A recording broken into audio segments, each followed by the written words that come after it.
Alright, hello everyone and welcome to Final Fantasy II. I'm super prepared.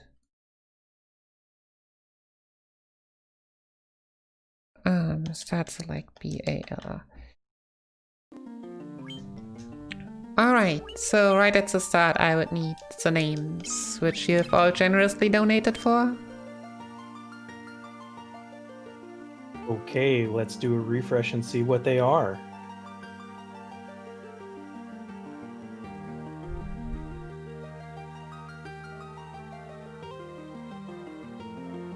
It looks as though Furion will be name in all uppercase. Just name N-A-M-E. That's right. Alright. Maria will be Scala with a capital S, as in Scala Kitty. S-C-H-A-L-A.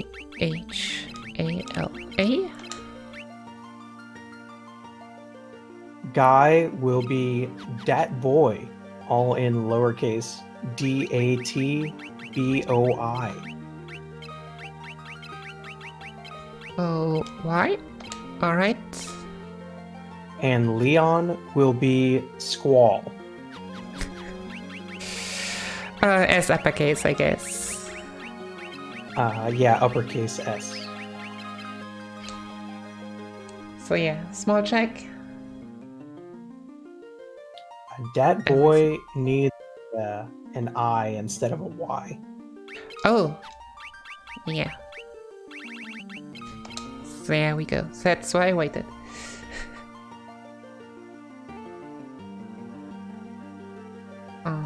Where do I hide Discord? I don't have space for Discord.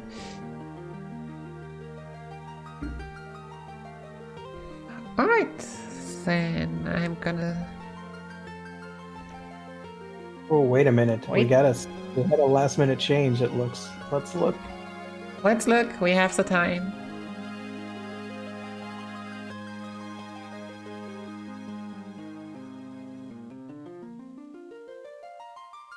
Apparently Scala got sniped.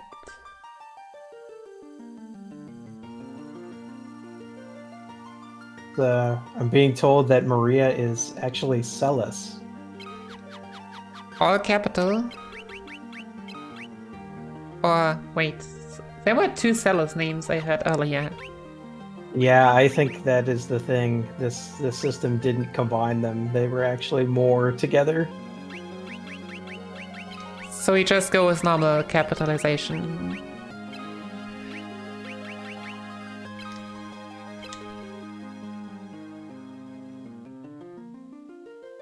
Ah, okay. Good. But everyone can confirm now that we got it.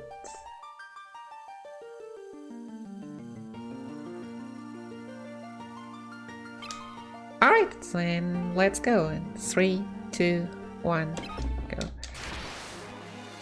Ah, nice. So yeah, Final Fantasy II, second Final Fantasy, with the attempt of giving it a bit more story. I would have tried to show you that you can also already unequip your characters here, which for name sellers and that boy doesn't really matter, but for Leon we would get some nice bonus skill early on. But since we got ambushed, gotta take that small time save instead.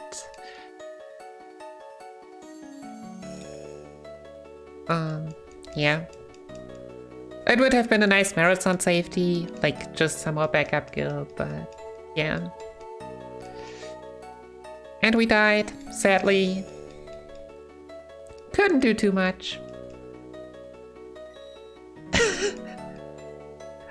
I will give it my best.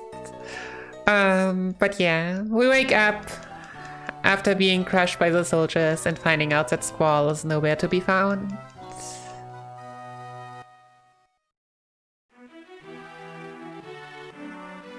We did have 2 donations come in during the break. One from Absurd Bird, who donated $30. Thank you for that. And one from Silvermoon 9000, who donated $5. This would be a good time to mention we've added more prizes to the prize page, which includes prizes that are active every day, which would be some games that were donated. We have Collection of Mana, The World Ends With You, Kingdom Hearts 3, and Kingdom Hearts The Story So Far, all as potential prizes any day that you donate.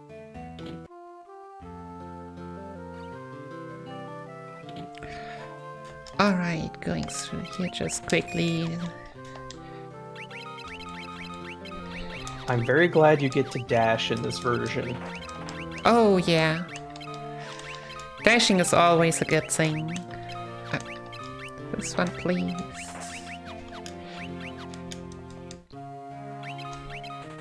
So yeah, general menuing, we'll need some shields. And the rest is just money for good measures. Cause we'll just use our fists, because for some reason early game the fists are just way too strong.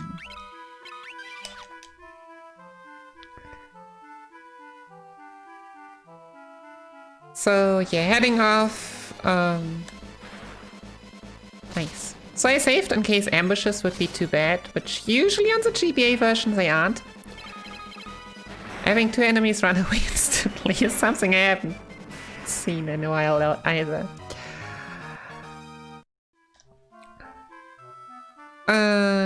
So yeah, starting off, we get introduced to the general story concept of keywords, where we learn the word wild rose just to move on. Which are basically used just to progress the story most often.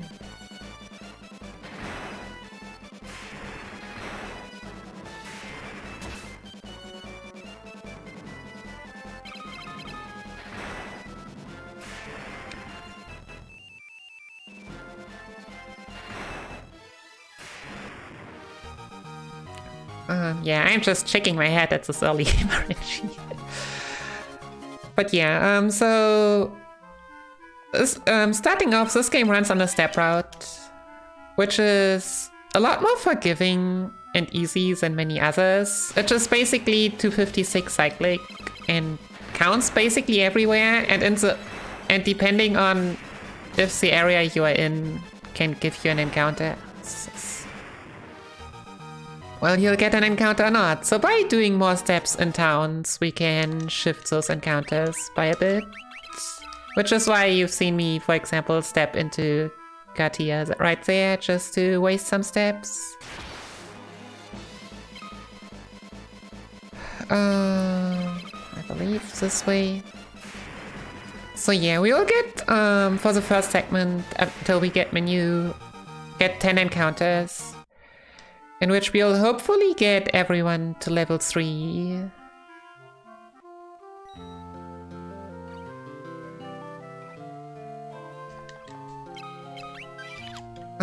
So only Guy will be the one to actually... I just saved. Let's just not take this encounter. I don't want to see my characters die. We'll also get potions once we're in the pub here.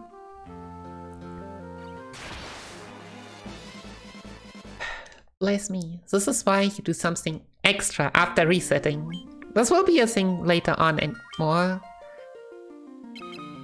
When we try to shift random encounters. There, Buckless goes there. And there we have now something different. Sure.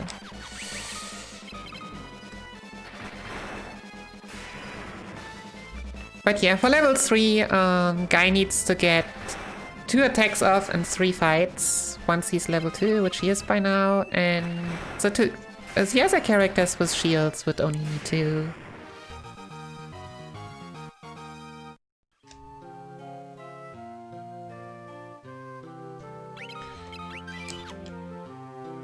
While I'm still on the subject of prizes, I should mention it's Tuesday now. So we have the Take This official Penny Arcade Limited Edition Castle Pin and a Samus Aran Perler made by Kinda Nerdy Housewife. You can check that out on the prize page so you can get a nice little picture of what the potential prizes are today. So many awesome prizes by so many generous people.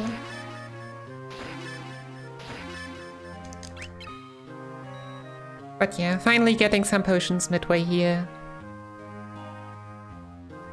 And moving on, finding Scott. The first of many people to actually die in this game.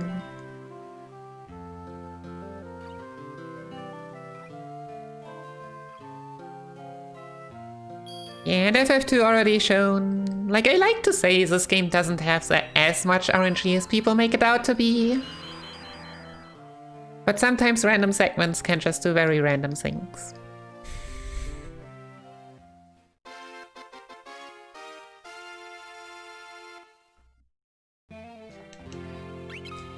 Okay, potion.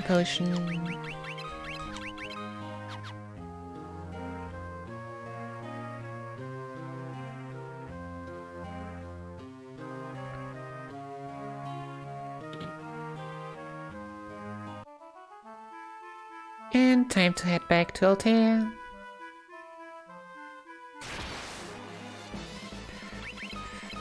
Nope.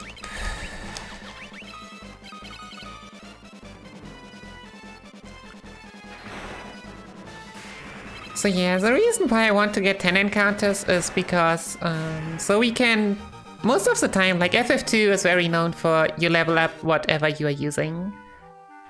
Which most often also includes that you just, well, you level up HP if you get hit, for example, but you also get like some small stat boost just by beating enemies. So after beating those 10 encounters, everyone will get an HP level up by default. And that just makes the upcoming grind part a lot more consistent. Okay. Is Dawn of Souls bonus campaign a speedrun category? So...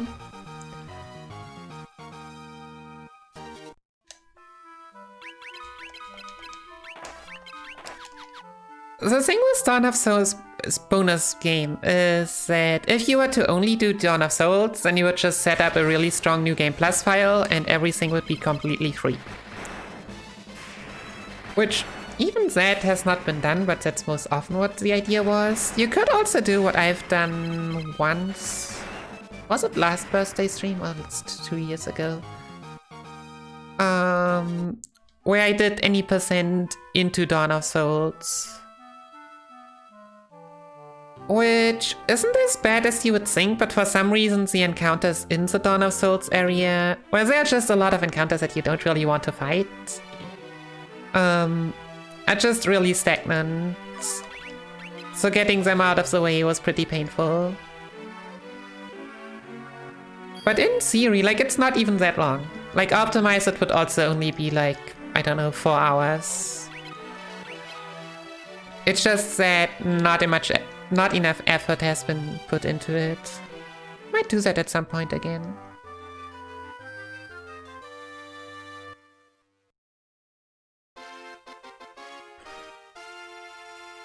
But yeah, now that we have come back, shown Scott's ring off, we get menu and more importantly the canoe.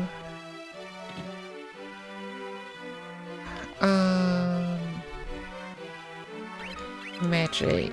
Menu has cure, so that's a great asset.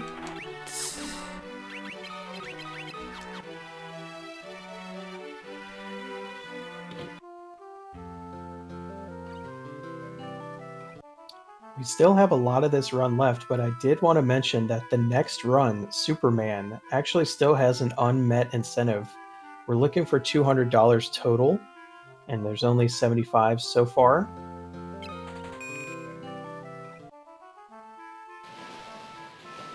What is it about? It is to unlock the Japanese version differences showcase. Nice.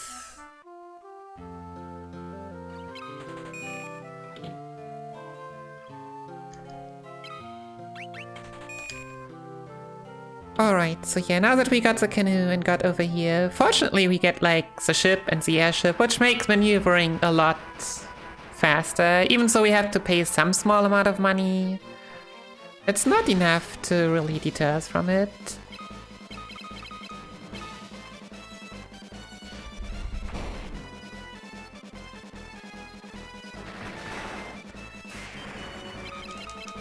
Alright, and now we need four fights in order to reach level 5 with Guy and level 6 with Maria and Furion. In which you'll see us just using double shields because those animations are the fastest. And then we unequip the shield from that boy in order to actually divide those experience points back to unhanded and shield.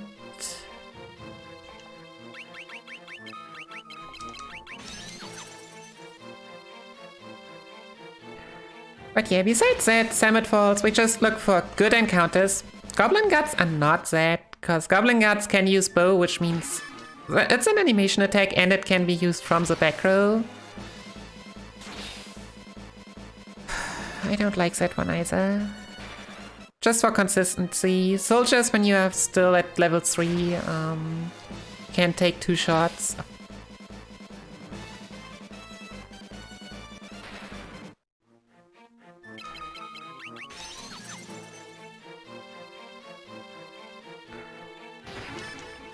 But yeah, and we pick up basically every guild chest we can find. It's very convenient that this guest character comes with white magic. Yeah, for sure.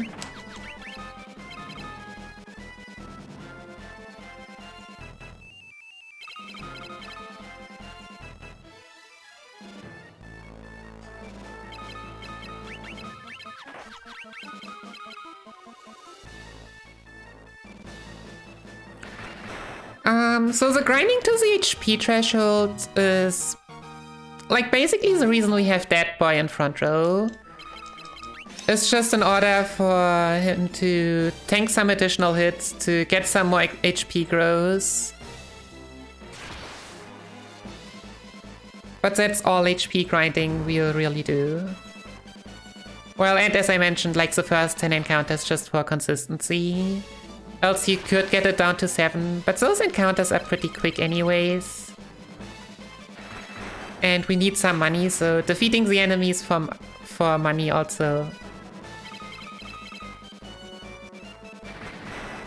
Like, there are a lot of small upsides to just fight them.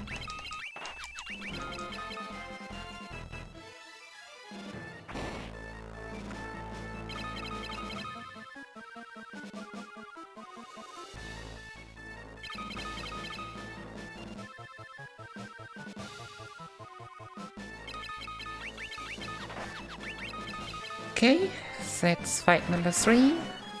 I'm not sure if...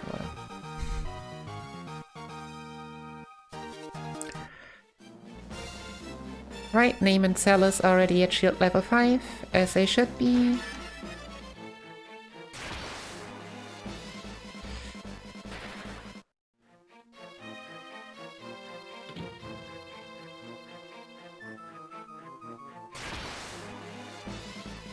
We need one more.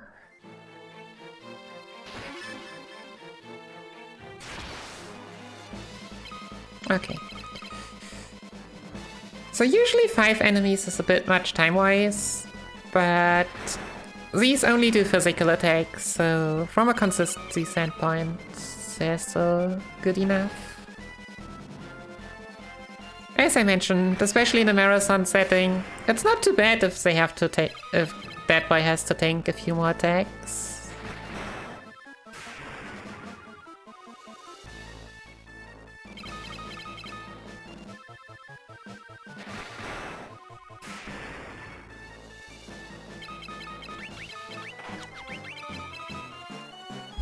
And is the reason you're only attacking with him because you want to level up the shield on the other 2? So if you only use double shield, you get more experience on the shields. And it's just faster because that way, like, if you have both shields equipped, you are faster than usually faster than if you have 1 or 0. And it just turns out that the fastest way to grind is just to only make that boy the main attacker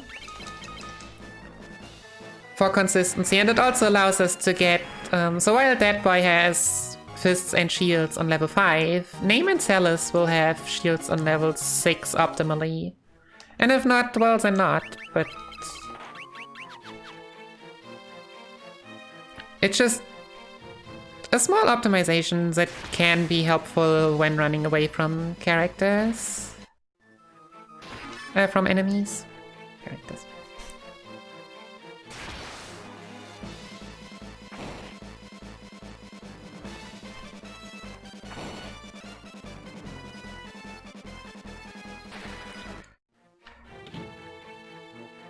So yeah, here in the mine we also made Paul.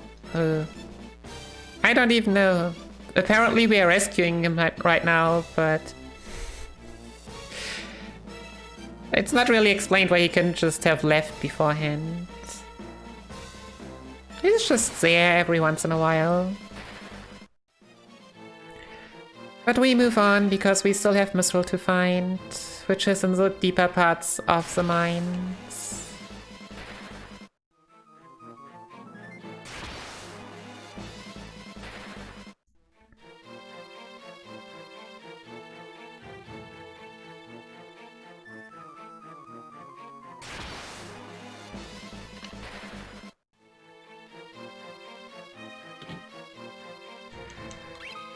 And we meet this friendly guy. I'll just put everyone into front row, save.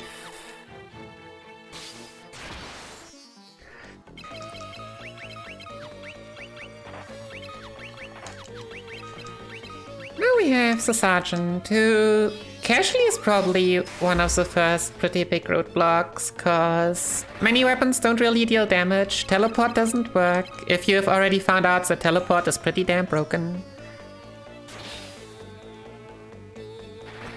But fortunately, yeah, fists are pretty damn strong right now.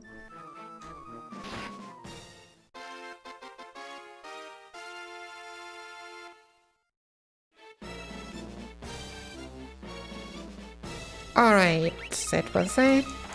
Nope. Get back to both shields, unequip everything from menu. Oof, that KO'd color inversion portrait.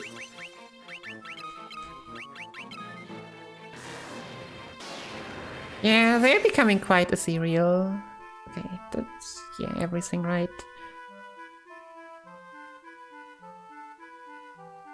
So yeah, in case you're wondering, like if you use teleport with a character outside of battle, you just immediately get out of most dungeons. But the character that uses it like drops the HP very heavily, but fortunately at this point we don't need menu anymore. We are done with grinding. And we'll just set up for our other characters to hide in the back row for basically the rest of the run.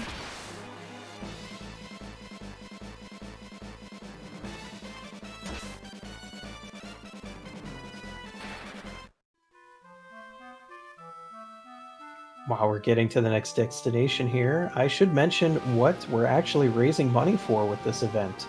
We are raising money for Take This, which is a mental health nonprofit with the main mission to inform the gaming community about mental health issues, provide education on different disorders and prevention techniques, and reduce the overall stigma around mental illness. We've already raised over $4,000 in the last 2 days, so keep them coming in.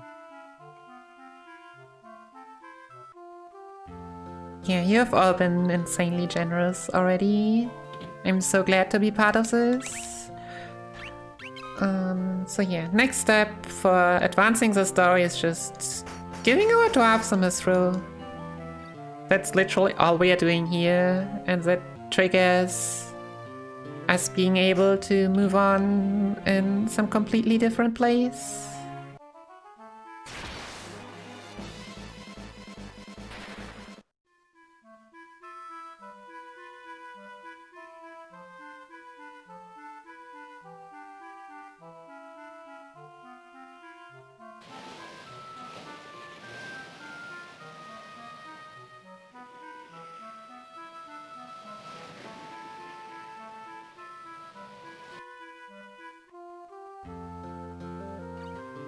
Oops.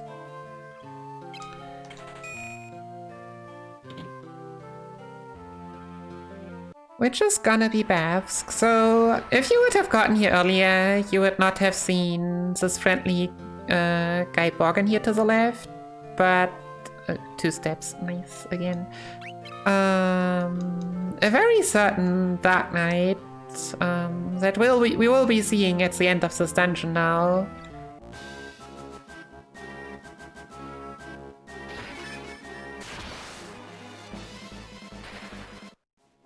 But yeah, since no one takes Borgen seriously, the Dark Knight here that is, well, watching the entrance, who is kinda a spy, is not too afraid anymore to just let us go through.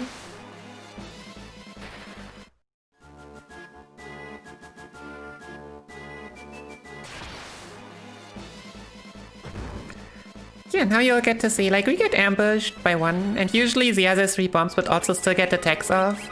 But since they only attack physically, and we have no one in front row that can be attacked physically, we just skip all their attacks. That's why for the most time you'll see our party be like one dead character in the front row, most often the guest, and 3 characters of our, and the rest of the characters of our main party in the back row.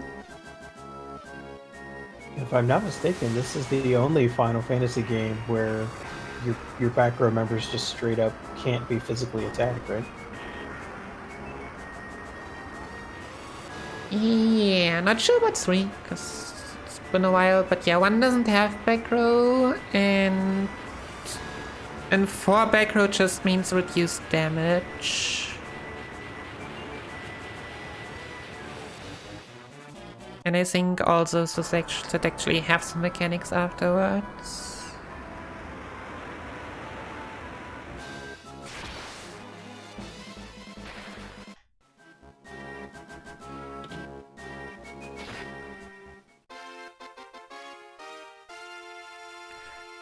So yeah, we couldn't stop the evil empire from finishing the airship, but for some reason we still find a pass in the chest, which we can use later on to pretend that we belong to the evil empire.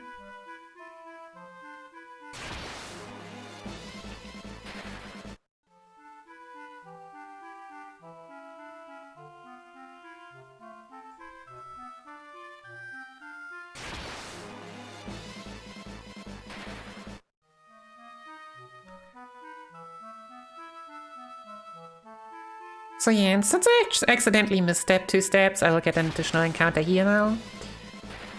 But that's not too bad, because usually I would do 5 steps here anyway, so instead I'll just do 3 and everything will be perfect again.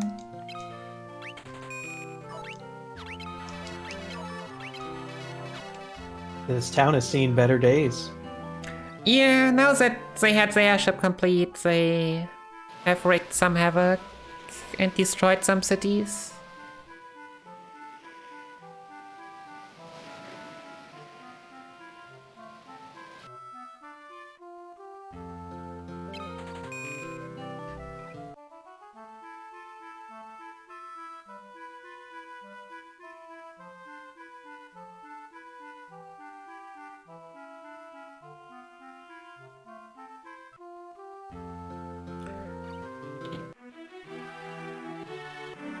Okay, heading back, we'll say goodbye to Menu.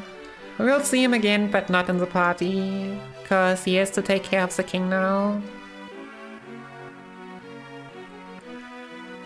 And apparently they've decided we've gotten far enough.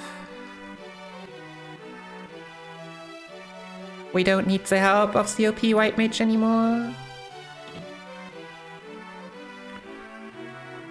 This now allows us to talk to the king and unlock our next keyword.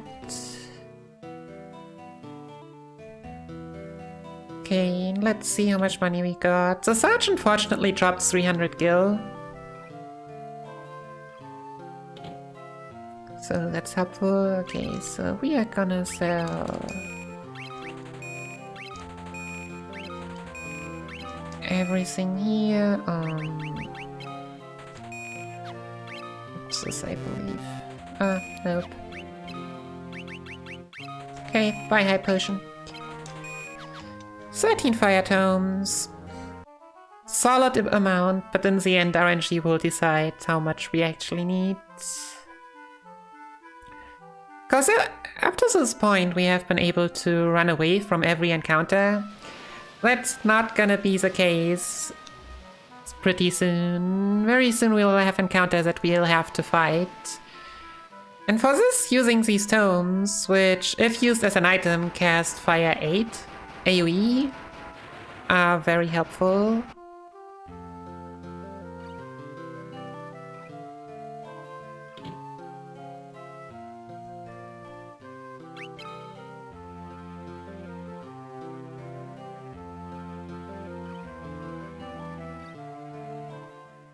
And we get our next guest, which is Joseph.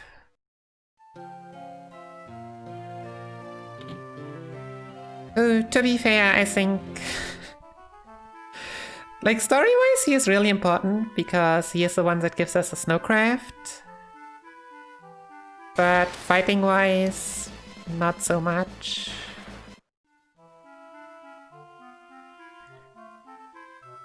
Because he is just a monk, but I believe his fists are only at level 2 at the moment.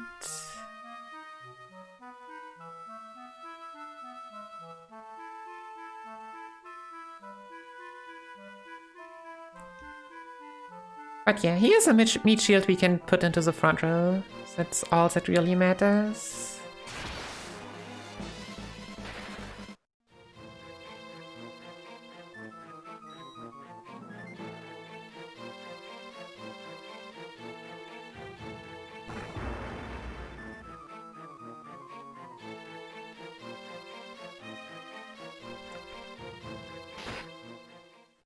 And here in a hidden cave in Samet, we now get the snowcraft. Wait. 16.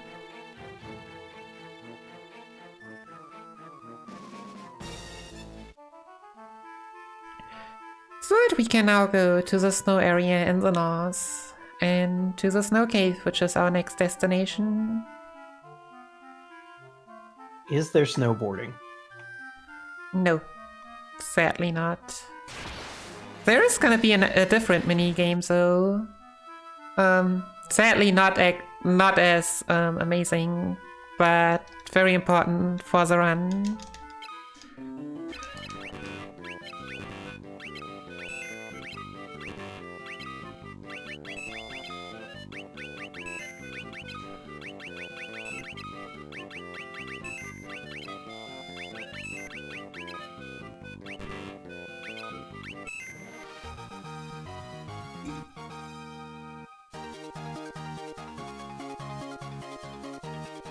Ooh, nicely done. You.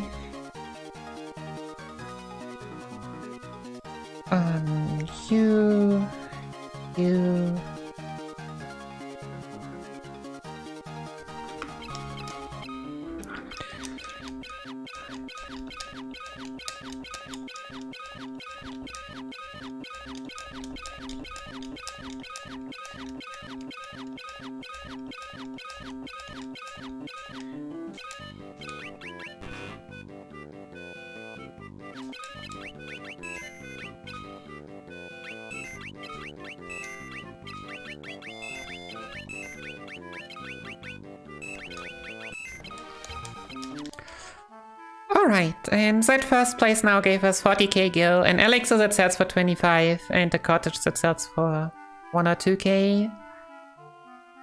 To explain what happens there, so The Snowcraft has a memory minigame, as you could see, which generates random memories, but it only generates 32 memories. The 33rd is the same as the first one. So basically I do the first one, write it down, screenshot it. I personally always write it down. I like that more, but whatever. And then you just do the 33rd one and get the first place. So older routes have repeated that for a second or even a third time, but the newest reroute has allowed me to, even though it's a bit tight, to only do one of those.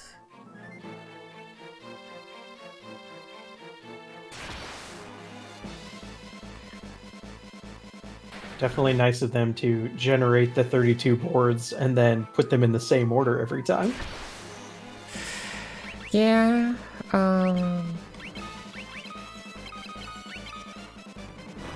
why is Sky the fastest?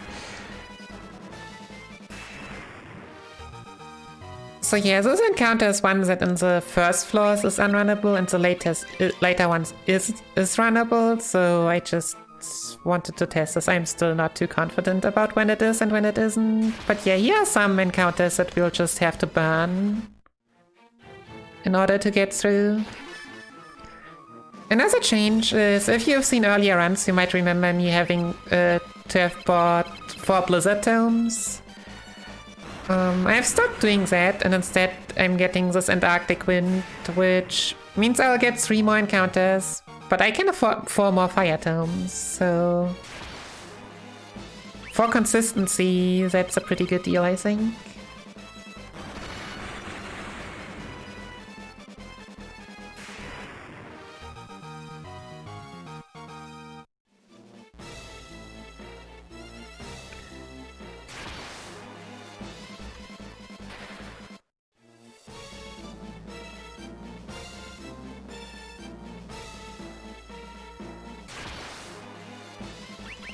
What's your leveling goal with this stage of the game? I actually do not have a leveling goal anymore. Like, the levels we've grinded earlier are all we need. Oh gosh. And then it is for money in order to have enough Fire Tomes. Having to use 5 already is not that great.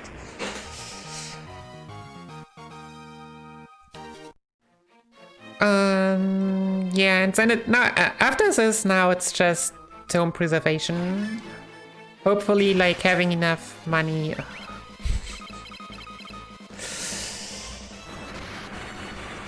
Like, now it is having enough Fire Tomes for this and the next 2 dungeons. Then we'll also get Teleport Tomes after this dungeon, which can be used for some encounters. It will be used a lot later on.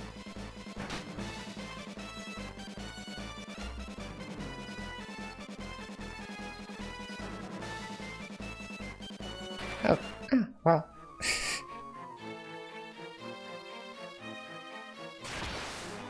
But yeah, at this point we have already finished all the grinding we really need. Like, the memory, you could argue, has been the last piece of grinding just for money.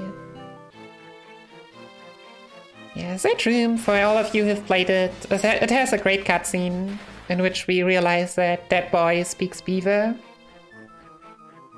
Sadly, the programmers were too lazy to actually implement it to be necessary to be done, and yeah. The shortcut is just always there, even if we don't talk to the beaver.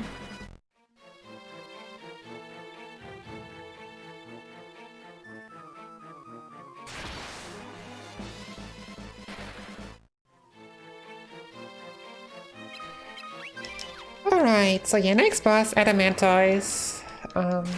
The boss that has seen the most strat changes, I would say. Also, nice shot. So very originally, people grinded their unhanded fist fight to level 7 to beat him. You could also get a Teleport Tome and Summit Falls.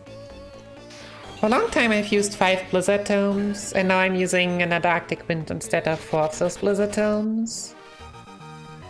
To notice that Celes has higher magic stats than the other characters, but only the Blizzard Tome actually scales off of magic, the Antarctic Wind doesn't.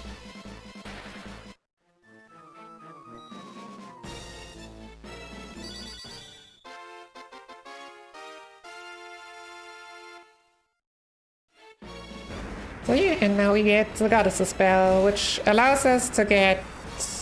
Well, the great plan is we get the bell to get into Cashun Castle, to get the Sunfire, and then to find the big bad airship, the Dreadnought, and throw the Sunfire into the engine.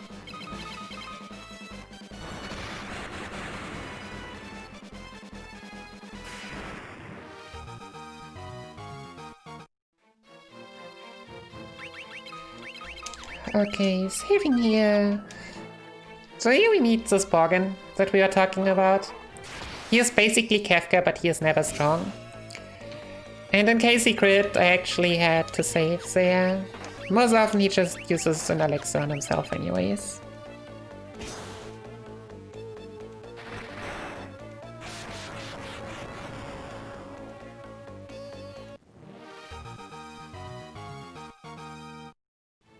And that's it. So yeah, I like to have Joseph alive for this fight. Usually I do, but... as you can see, most often it also just works out this way.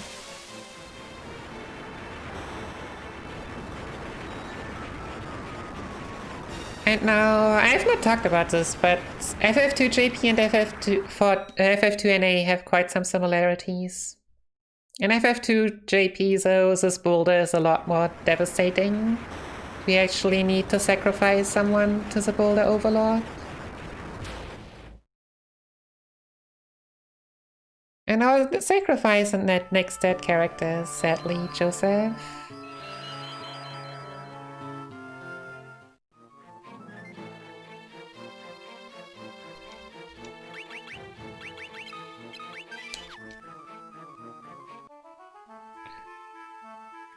They were very plentiful with the dying party members in the early Final Fantasy games, is what I've found. Yeah. So in those games I actually like die for real, while in FF4 they somehow all like come back. From being petrified forever to... I don't know, Sid just sacrifices himself multiple times if I recall correctly.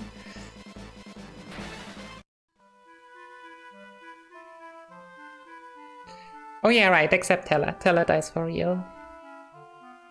And... Anna was her name? Tella's daughter? Yeah, Anna.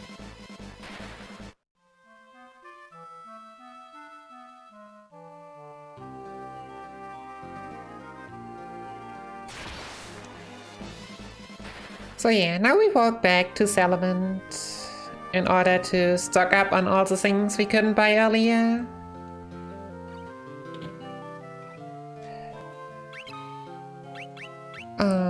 Isa doesn't need a... I did not equip the Buckler's back on guy. Nice.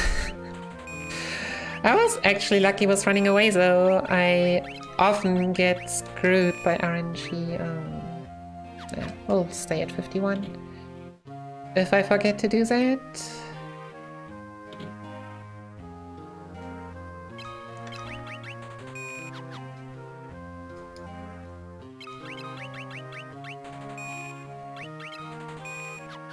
So this is all your memory game money coming in handy, huh? Yeah. Oops. Well.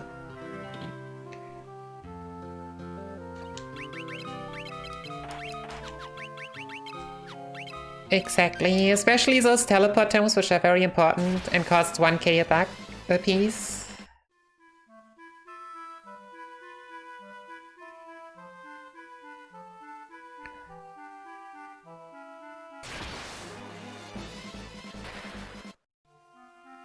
And yeah, you see like 13 Phoenix Downs. Like, it is not a lot, but with life tomes and not getting ambushed too much, it's still sufficient.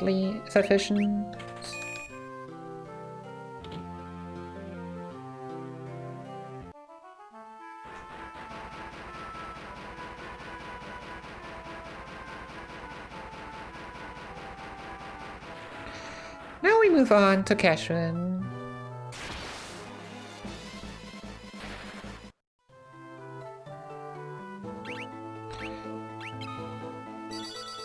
use the goddess's bell to get through the door, only to find the Prince of Cashran, Gordon, here, who thanks that you didn't take us with you and made us go all the long way around. Because he was in Altair before. But yeah, at the moment he is kind of a crybaby, so can't expect too much.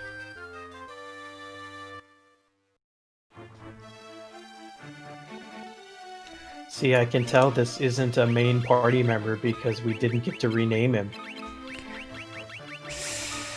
How true, how true. Teleportum, Salus. Life turns to these two. Warptum, Salus. Just healed that boy for good measures.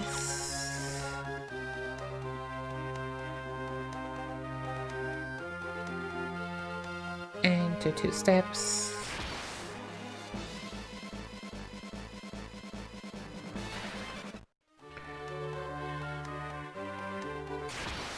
So you're making a few steps here to get one encounter more, to shift one of these encounters to this early floor here, because, well, in the ground floor there just almost aren't any annoying encounters. There's one, but it's really rare.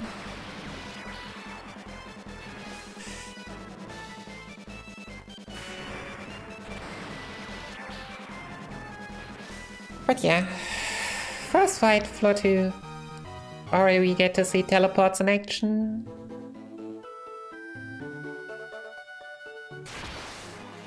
But for now, fortunately, the enemies don't have much magic defense, so teleporting them away does not require too many tomes in time.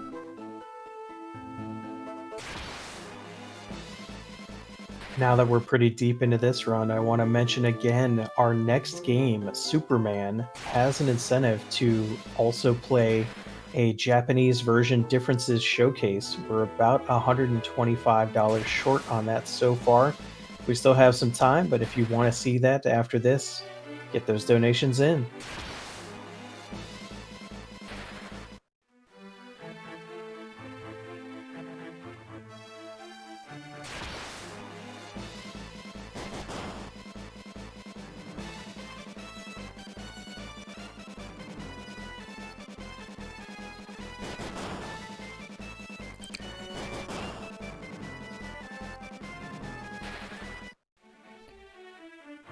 So yes, you can see we are relatively consistent with running away from runnable encounters thanks to our shield level, but the bucklers are not that strong and sometimes we just fail. Here's our good friend Adamantoy's back, and now we can see how teleport tomes treats him. Usually like this.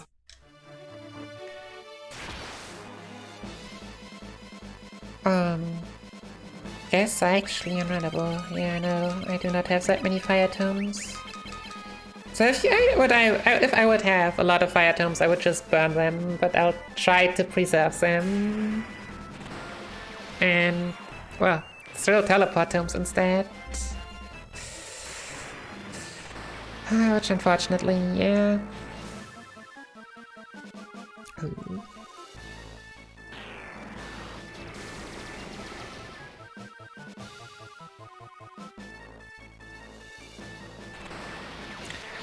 And here you can see why I've bought an eye drop, because for the next boss... Oh my gosh. This is not good. We'll need to fist fight with that boy. And so if he would be blinded, we would need to kill that.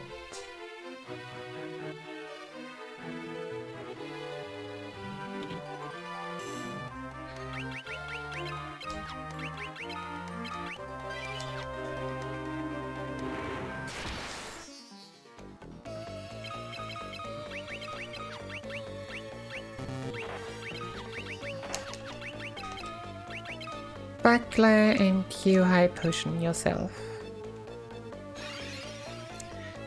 So yeah, the Red Soul are pretty annoying enemies that we'll see a lot from later on. Well, hopefully not, but probably. The Red Soul has enough MP to cast 4 spells, which do decent amount of damage, which is why we wanted some HP growth on that boy, so he can consistently survive 2 magic attacks.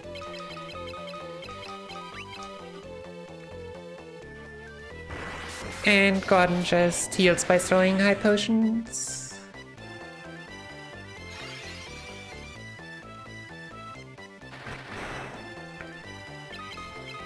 But yeah, the red soul absorbs elemental damage, is immune to teleport, so that's all we can do.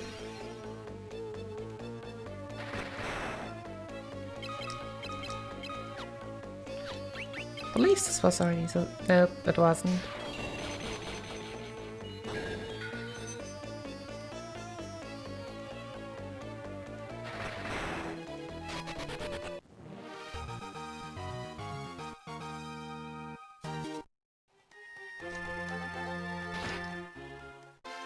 But yeah, now we get the Eagle's Torch, which allows us to get the fire back below.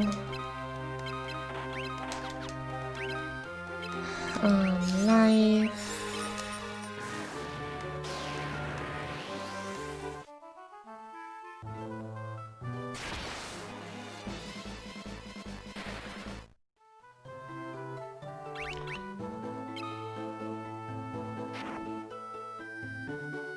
To take away the sunfire here.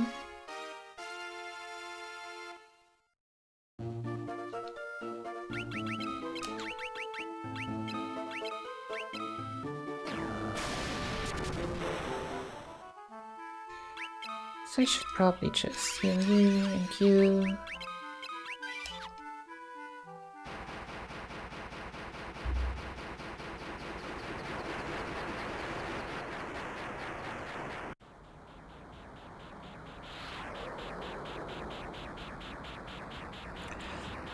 Now we get to see how in the old times big ships fought small ships.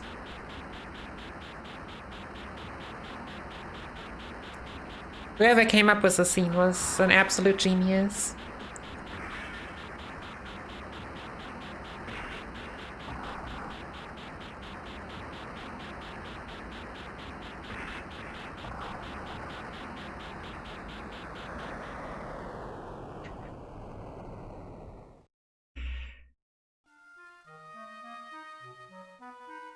And going from the first sit to the very first chocobo.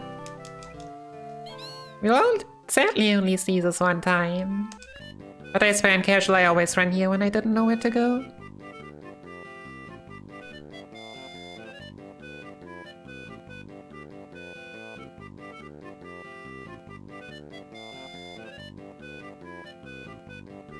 Yo, and Phenomenon, thanks for the raid and welcome everyone.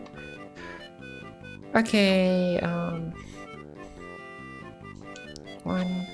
1, 2, 3, 4. So fortunately, this is also the only game that actually tracks your steps. So yeah, while the steps in Chocobo Forest are pretty random due to the Chocobo movement, I can just check the steps here in the menu to know when to exactly enter the Dreadnought.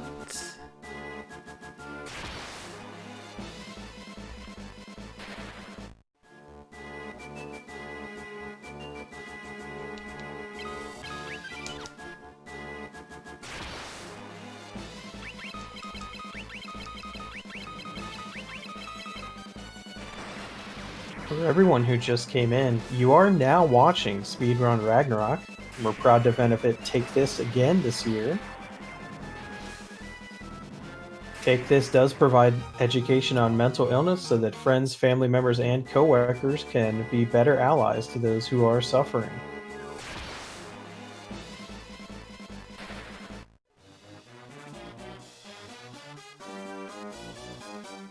And if you will visit the donate link that has popped up in the chat, you can contribute to some of our incentives, bid wars, and also prizes.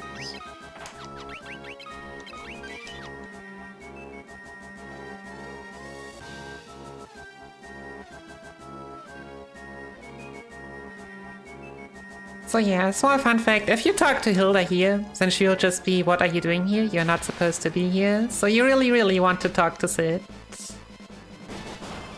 And the Thieves' Clothes that I have picked up earlier and now equipped to Furion have... The way that ambushes and preemptives are calculated is a bit special in that they get influenced by only names. Is agility value, and Thieves' Clothes just increase those by 5. We just slightly increase our chance for preemptives and decrease the chance for ambushes by equipping those. Also, did you say prices? Tell me more.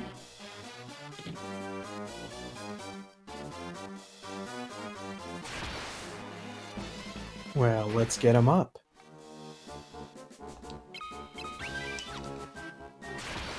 So first off, donating any time during the marathon will get you into the drawing to win one of 4 games that have been donated. That's the Collection of Mana for the Switch, The World Ends With You Final Remix for the Switch, Kingdom Hearts 3 for PS4, and Kingdom Hearts The Story So Far for PS4. That's any time you donate, you get entered into that. And then we also have donations or prizes per day. So today is Tuesday. So the 2 prizes for today are a Penny Arcade pin trading. It's a limited edition castle pin, and also a Samus Aran Perler by Kinda Nerdy Housewife. You can see both of those on the prizes page, along with the ones that will be for future days of the marathon.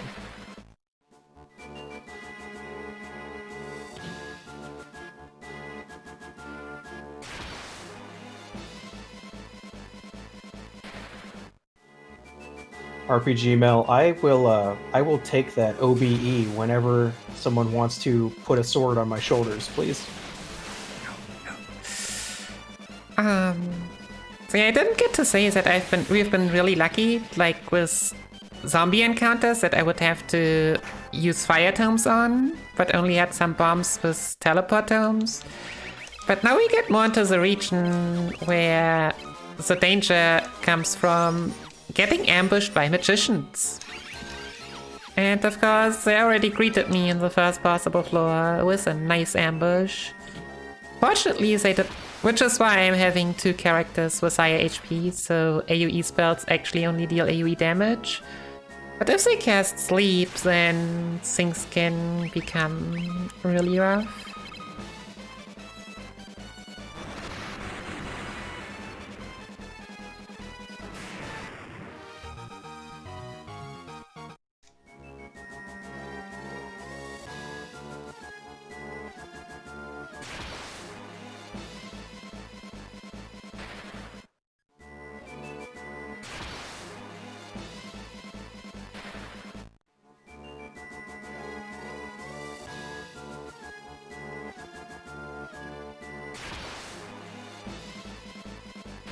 Since we had a bunch of people join here recently, I will mention again, the very next game after this is Superman, and there is an unmet incentive for Superman to add on a Japanese version differences showcase at the end.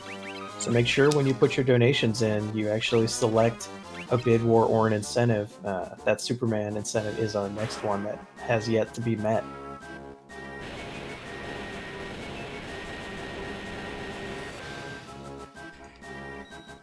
So yeah, we made it down to the engine room. Get to see the Great Dark Knight, whom we might have recalled. Being a pretty edgy character, from what rumors say.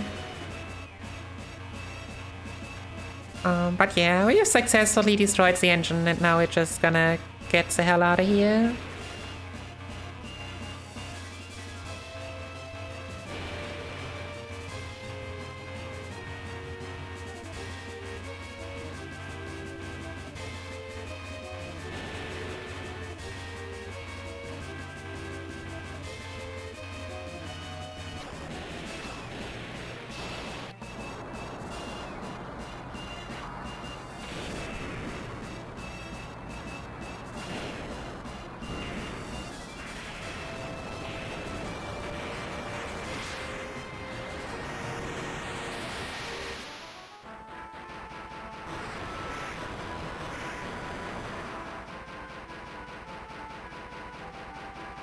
Well, that was climactic.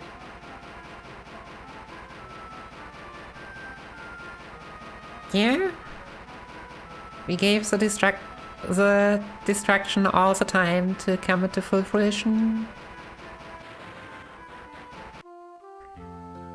And even made it back with the only other airship that was available.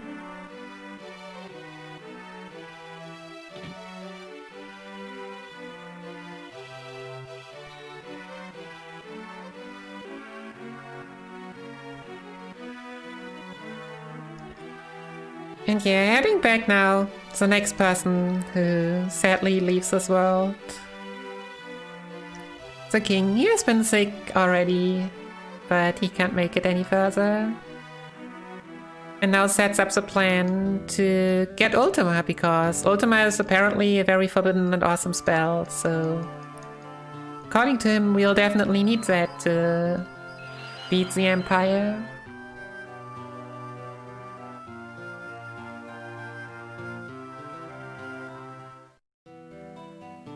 There's the patented Final Fantasy head bow in sorrow.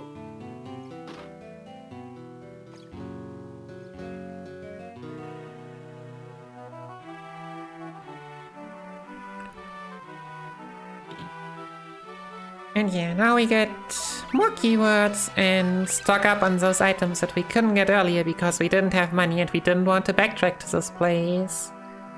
Which is the long-awaited shield upgrade to finally get rid of the bucklers. Oops, wrong direction. And stacking up on fire tomes.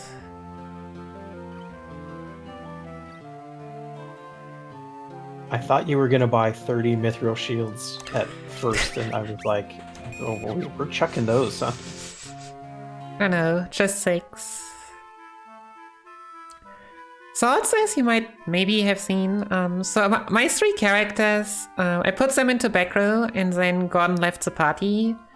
So what happens is that the check for back row only happens at specific times, which include opening the menu, getting an encounter, having a turn done in an encounter. So I'm, for example, not allowed to open the menu because the menu can't handle everyone being in back row. So this way, for this upcoming fight here against the pirates, we'll still have all 3 in back row, and if we get ambushed, nothing happens.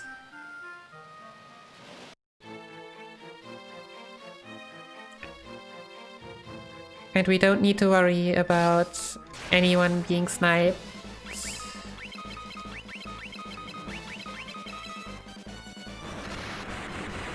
If it is a good idea to play with fire on a ship, it's something we fortunately don't need to care about.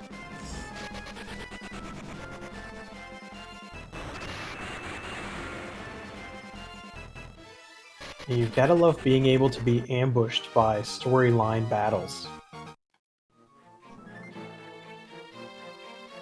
Yeah, every fight in this game can ambush you.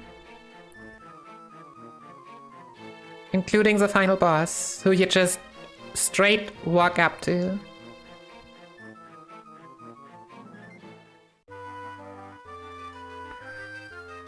But yeah, now we finally get a ship and Layla.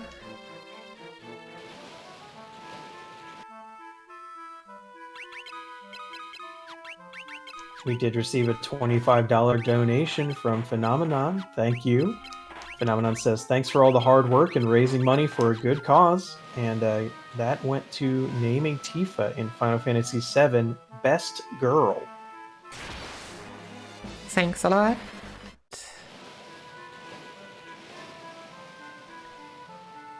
So yeah, it was Layla. Not only now did I upgrade finally my shields, Layla also had the gold hairpin equipped, which besides halving lightning damage, also increases our agility by another 5. So we are slowly getting the whole set together for name.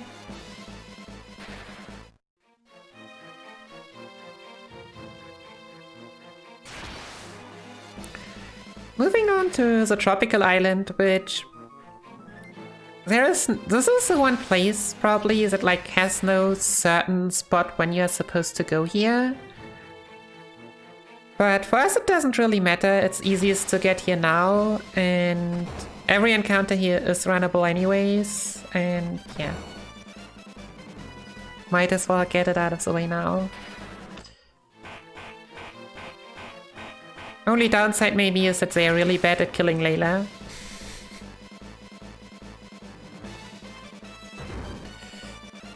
So if you get ambushed, it will take a bit.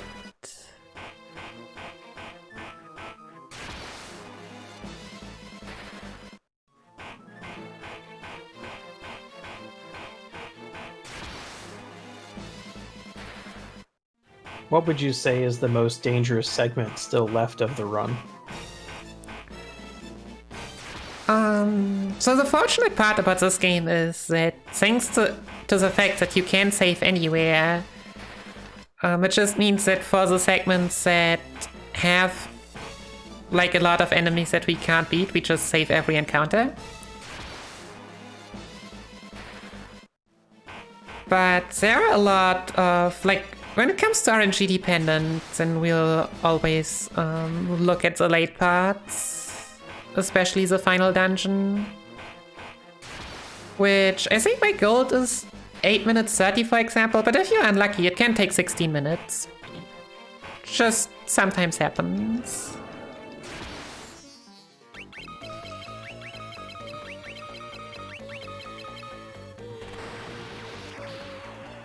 So yeah, and here we get our obligatory small boss.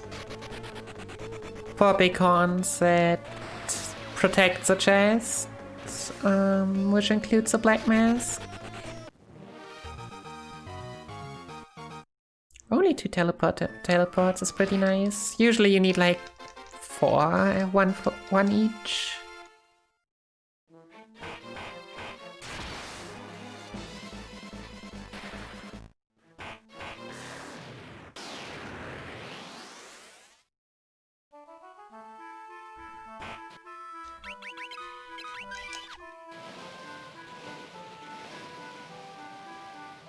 Alright, and yeah, when we are coming to encounters that we can't beat and annoying encounters, then that's starting with the dungeon coming up now. Just gonna be Dice Cavern.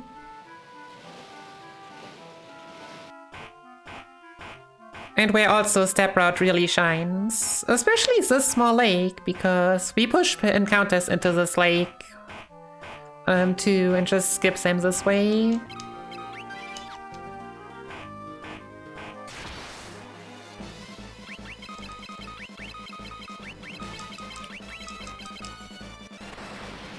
Which, as you can see now, I mean, the Silgigas fight here is pretty rare, but we'll get more of those inside, most likely.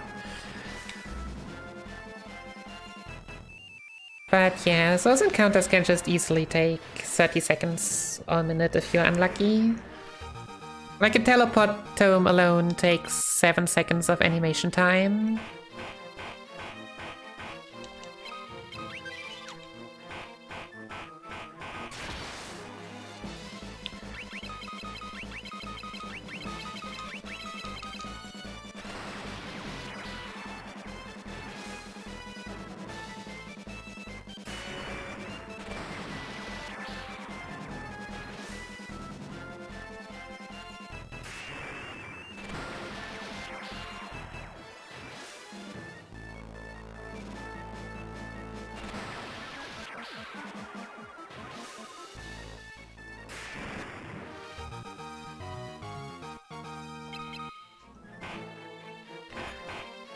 But yeah, first things first, we'll get the pendant here and the early floors.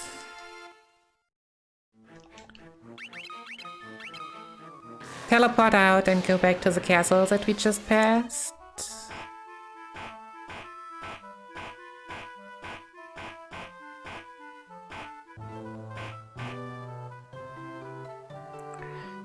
To talk with the wyvern that's here. Because, well, originally we wanted to find a dragoon, but sadly none was to be found.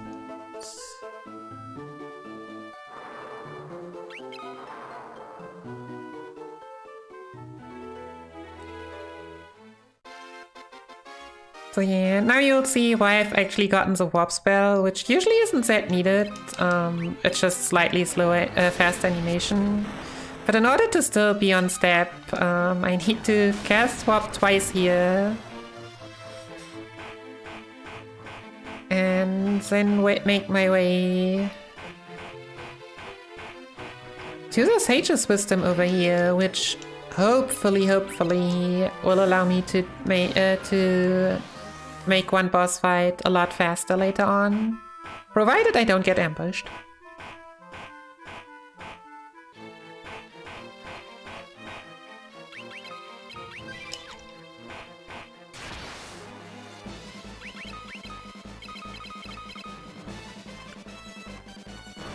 This encounter rate seems so killer.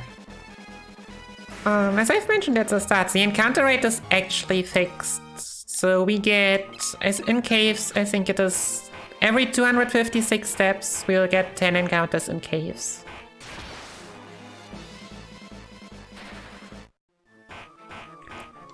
Which means there is one instance where you have only 11 steps between encounters, but also one where we are at 39.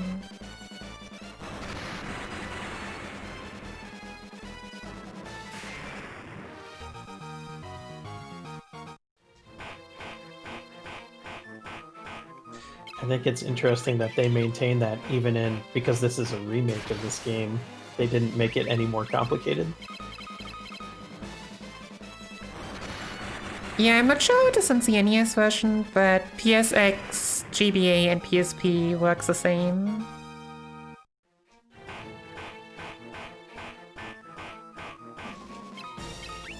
And yes, you can also see, like, now getting these undead encounters is a dream, because we only use one fire tome. Which were really cheap anyways. Yellow souls, on the other hand, are the encounters that we cannot beat. I guess you might remember the red souls, like these yellow souls always cast Fire 5, all of them. And you would have to use melee attacks to kill them, so even if you were to try and it would work, it would take forever because of all those Fire 5 animations.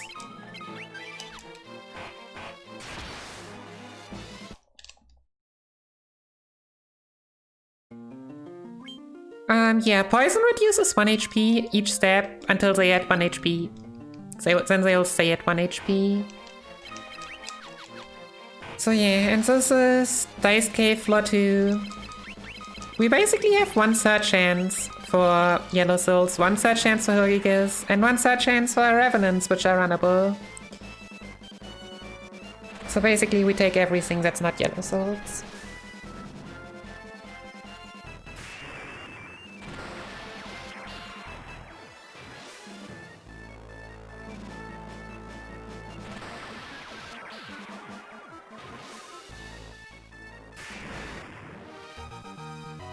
Hello, and thank you for the raid, for everyone coming from Mr. Holmes' channel. Welcome, everyone. Okay, let's see if we can change this one up.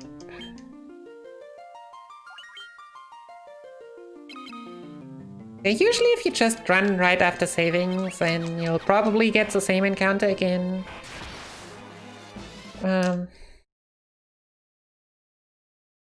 Sadly though, Hilgigas and Yellow Souls are pretty close to each other, so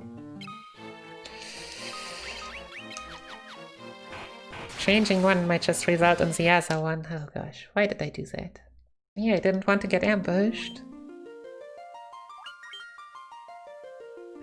By 2 Hilgigas on top of that. Ah, okay, so there we go. For everyone coming in, you're watching Speedrun Ragnarok. This is an event put on by the RPG Valkyries every year. This time we are raising money for Take This, which is a mental health nonprofit whose main mission is to inform the gaming community about mental health issues, provide education on different disorders and prevention techniques, and reduce the overall stigma around mental illness.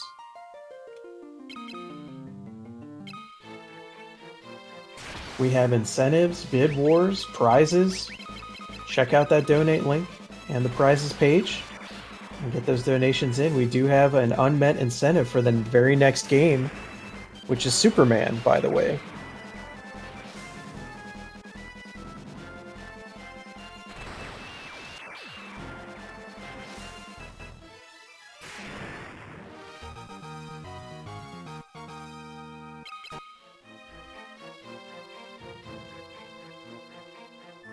Commander Leonhardt donated $20 and said, "Somebody set us up the bomb." I think that's true.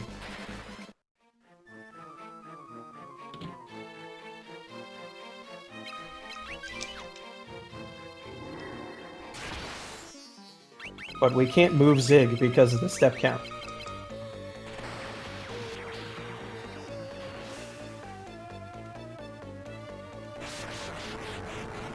So yeah, after some slight troubles in the early parts, the later parts of Part 2 went well, and now time for the small boss here. Between 1 and 4 chimeras, but yeah. Only 2, that went well, also well. Where are we? There's my wyvern egg. These late floors are pretty nice with encounters. There's only one that's actually unrunnable, so that's why we'll force one here. And then we teleport out and can exactly set up to have the encounter in the lake again and just walk out from this place.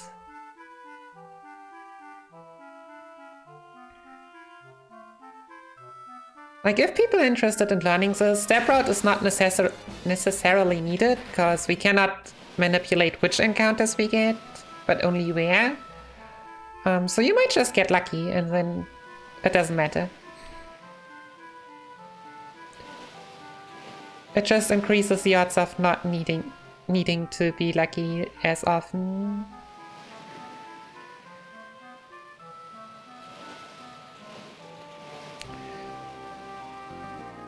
But yeah, now that we've helped the wyvern deliver its egg before dying, we will head back with the message we were unable to find a dragoon.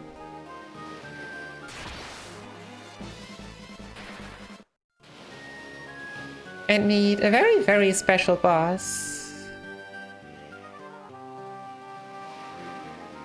Which for some reason did not repeat its occurrence in later Final Fantasies.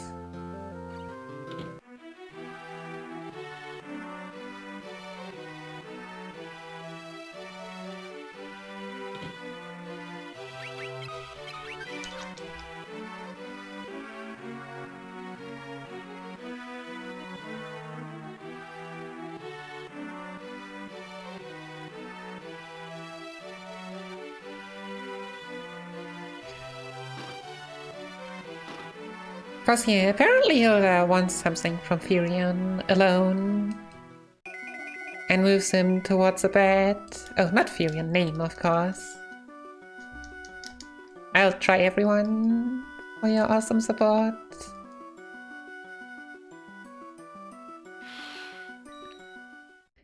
And yeah, it turns out it's not Hilda anymore, but instead a Lamia Queen.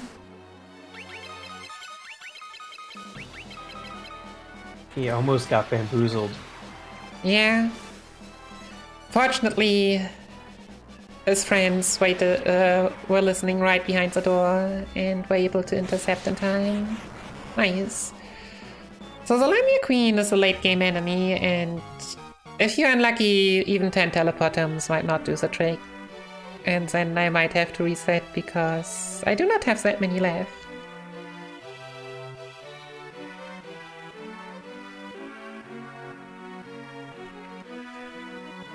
But yeah, so now we have to rescue Hilda, who we have found out, well, has been captured by the Empire.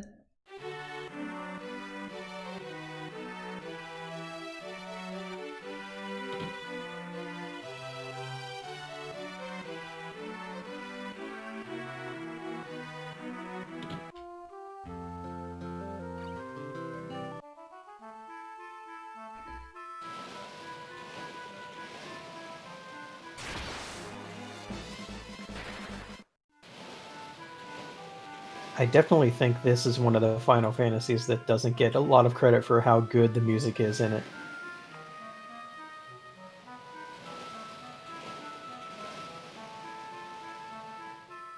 For sure. I think FF2 just in general has a very special place.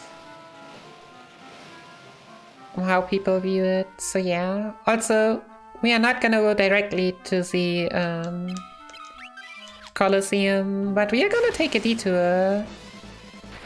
Which results in us doing 256 steps more, but saving 2 encounters and getting some extra gil, because as I mentioned earlier, I did not grind as much gil as I originally did.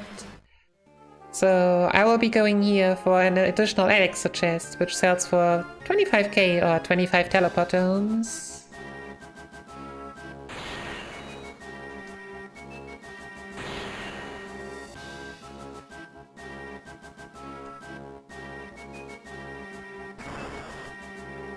Yes, it might also be a good point, BGG.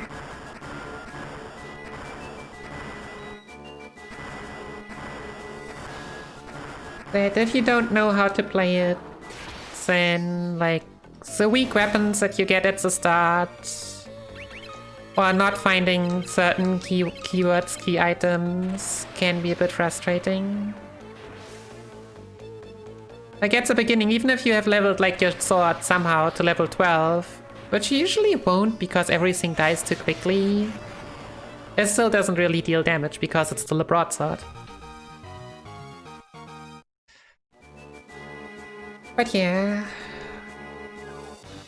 we get eagerly evaded, teleported BMS away. Some people have called this the most pacifist speedrun, Final Fantasy speedrun, because we just teleport everything away. Most things we kill are zombies. I'd like to think they're all like just partying wherever it is that you teleport them to. Yeah. Also, welcome to Prison Break. Of all the games that are good with Prison Break, this one is just the normal. We are in prison, we go out of prison. Getting the elixir here. And 1, 2, 3.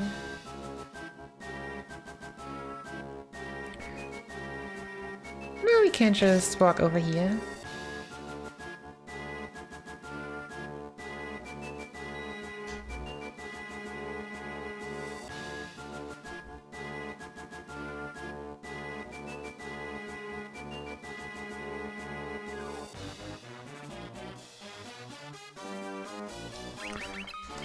An Ethereum front row. So as you're able to see, I actually put everyone in back row. I didn't need to.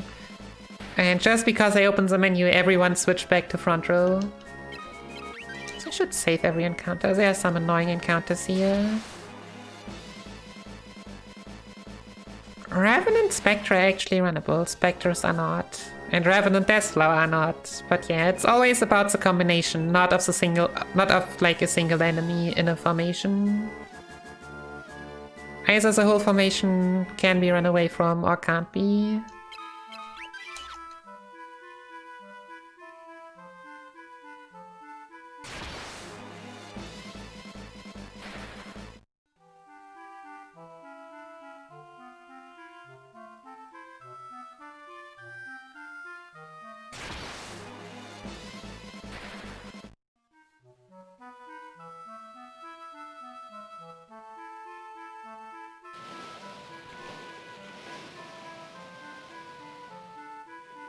Alright, and now we head back to Finn Castle.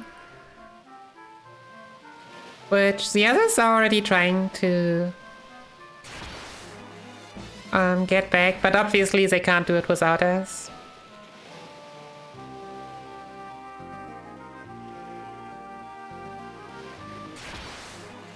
Because what would the story be if NPCs were actually able to do something? Final Fantasy 12. 3.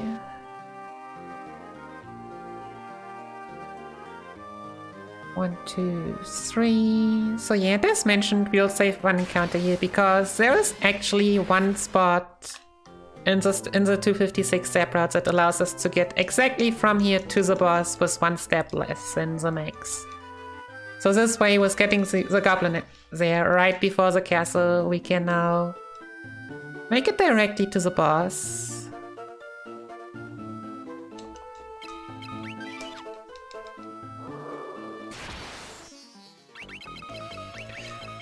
And as before, we just teleport got us away. One of the many bosses we'll see again later as normal encounters. The posture of all the human enemies in this game is absolutely atrocious.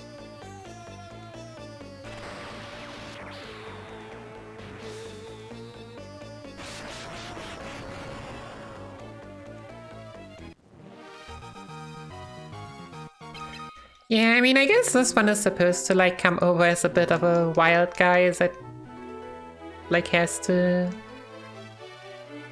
go into his knees that much, but it probably also made it easier. Not sure if it makes it easier to draw, but it fits better into a squared size if the character is kneeling down.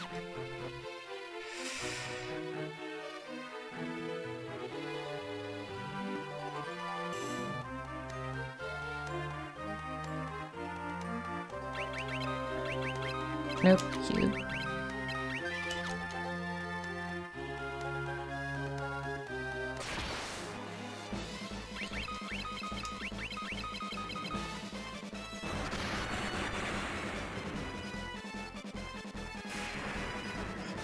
But yeah, small part to keep in mind here now is that Celis actually has a higher magic stat, so now considering that we want to use 2 fire tomes, Celis definitely has to be one of those throwing them.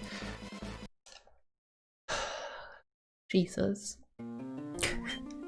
So we can beat green souls, but the thing with green souls are that they are immune to everything and just cast cure, so we would have to sit through a lot of cure animations and like wait for 1 turn for everything to want to get into back row, and then that boy could kill them one by one. So, and they are really rare, so it's just faster to redo this fight.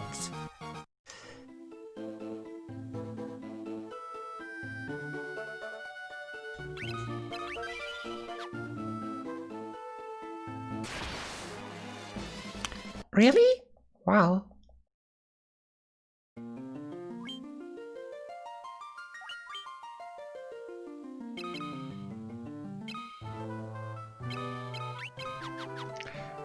Okay, let's switch this one as well.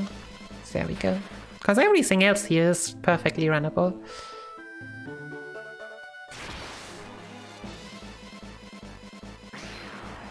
Oh nice, and here we see the almighty swap spell from the brains, which, considering we are that low leveled, it actually heals us.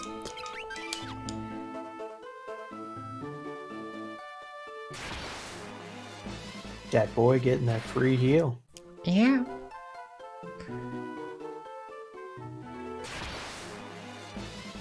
Right, then we want to circle around this block.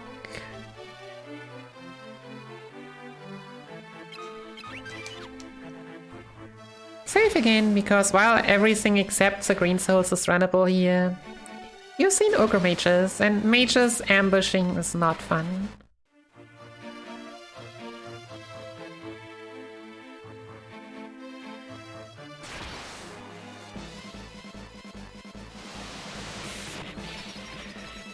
That didn't mean that it needed to prove my point, but okay.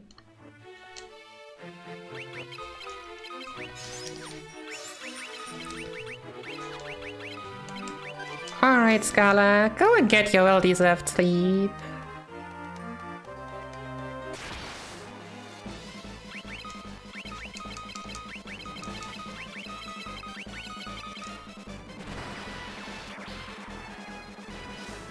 And yeah, now floor 5. Stalagmites. It's always stalagmites and we will always have to teleport them. So that's what we set the step route for, that we only get two of those encounters here.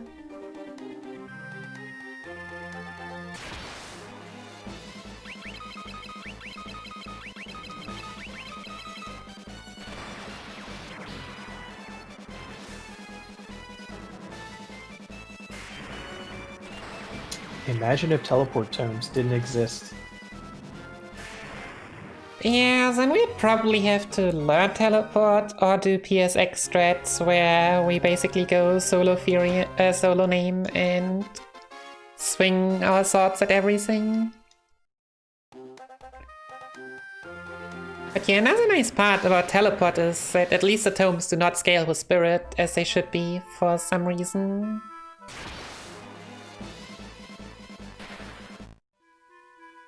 Like, for example, there are also the warp and the death spell, so scale with intelligence, and that's why they're just nowhere near as good. Or only remotely as good if you actually use the Sage's Wisdom to max out your intelligence.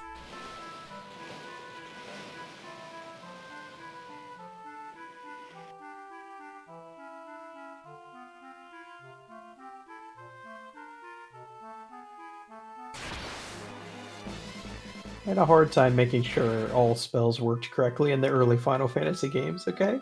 I mean, it's already working really well, honestly. This remake has done a lot of good things. Alexa, sure, Blind Tomb is not needed. And now we get to restock on teleport tomes for the rest of the run.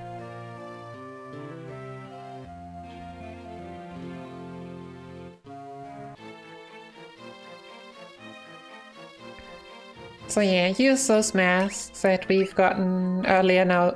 Just now in the castle we've also gotten the white mask. In order to proceed through Mysidia Cave. Which then allows us to go to Mysidia Tower. The way the mask clamps onto that statue is a little unsettling.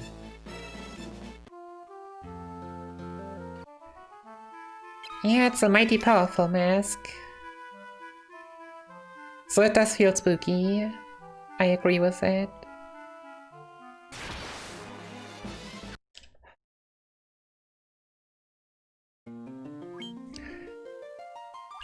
So yeah, ghosts are the strongest undead enemies and take like, I think 5 fire tomes at this point, plus like can inflict curse, which makes fire tomes not like reduces our intelligence and all that stuff.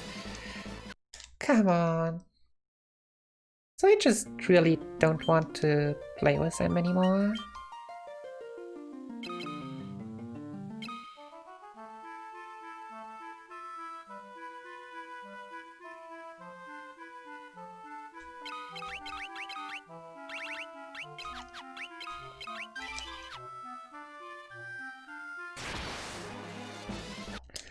I'm trying my hardest right now to change the RNG to just something else. Except wasting steps, which I could also do. Let's see if this changed. Nope.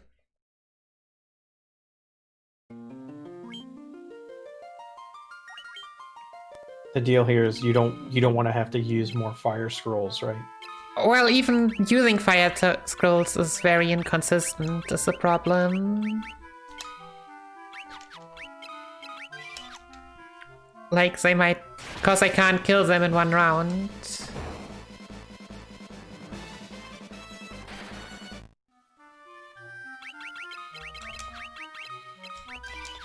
And honestly, I've gotten so used to resetting them that I'm not even sure which spells I can cast. Like, for example, the Spectres, which are not even as strong, can have spells like AoE Sleep and AoE Break.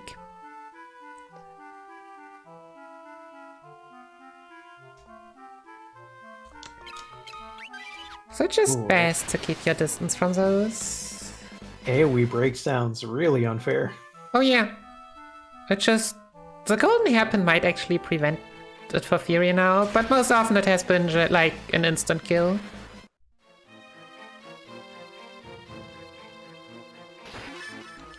Right, and here we finally get the last piece of agility equipment for Name, which is a black garb. Just to slightly keep on decreasing that ambush rate.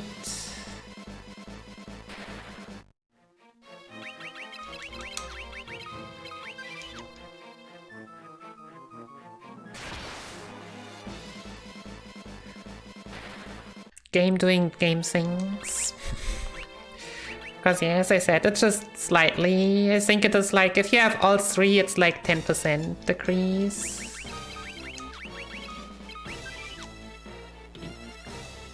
Which is still worth it, but just not as OP as you might imagine it to be.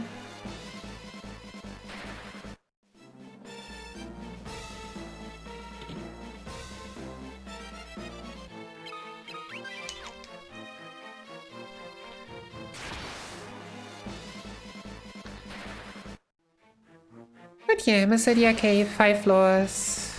So later the floors, the more annoying the enemies.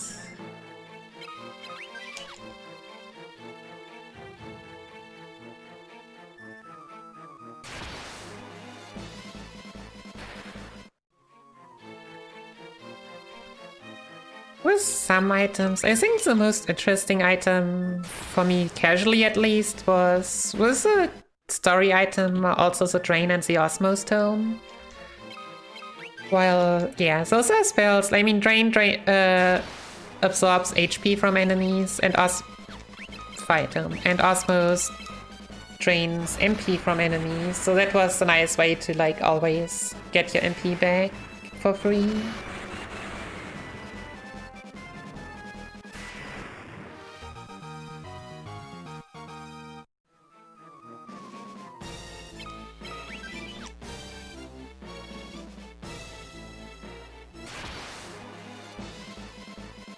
How important is MP in this route? Not too much actually. Like you want MP, or you want to not be Anishat here on Celis, so she can use teleport to get. Oh yeah, right. This is not runnable. To teleport out of this place. This is actually the last dungeon that we can use teleport to just shortcut our way out.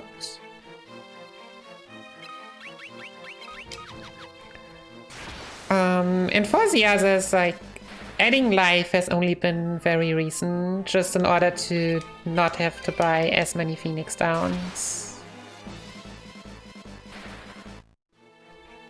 But yeah, in theory, like, the only important part is the cast of teleport to get out of dungeons.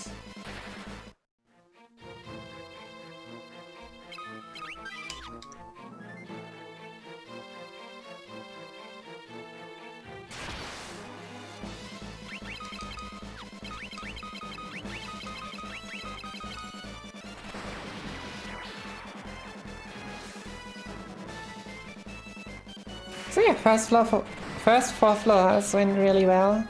Now to see how the worst one goes. This Flying Ray encounter wasn't too bad. Just 2 short teleport zones.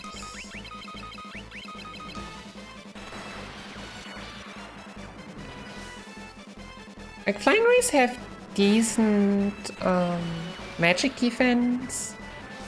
But most notably, it's one of the encounters that can actually outspeed us if we might just get into front row because we'll not teleport them fast enough.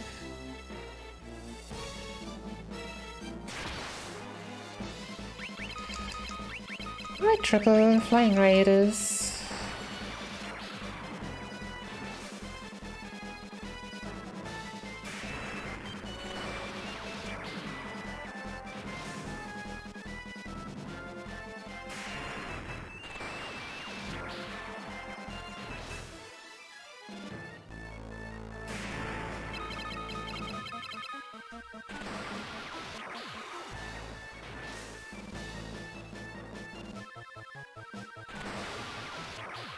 How often do I save during the run? Probably normally in PvP attempts by now around 50 times, I would guess. Just for those dungeons that are maybe a bit more, but just for those dungeons that actually require me to save every encounter. A bit more probably. Like here are some that I'm just like marathon saving. So it might even end up closer to 100.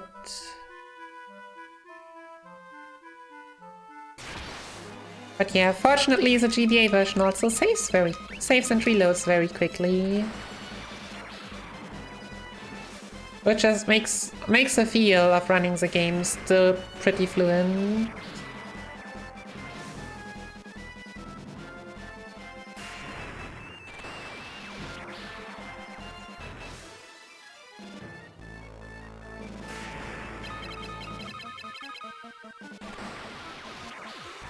So, today's Tuesday.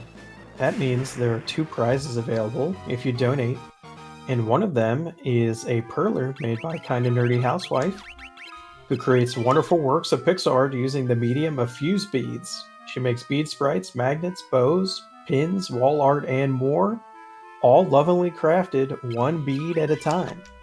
She's created perler prizes for every day of the marathon that we'll be giving away to several lucky donors.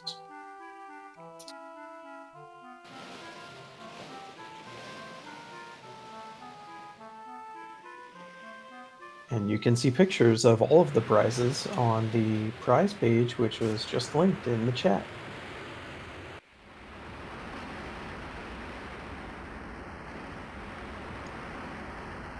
So yeah, welcome to the most random overlap between FF2JP and FF2NA. Our ship also gets destroyed by Leviathan.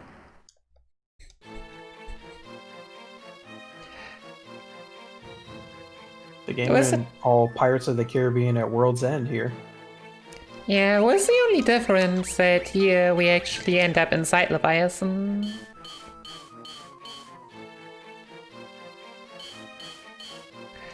Getting some strength increasing equipment. And ambushed by really nasty enemies.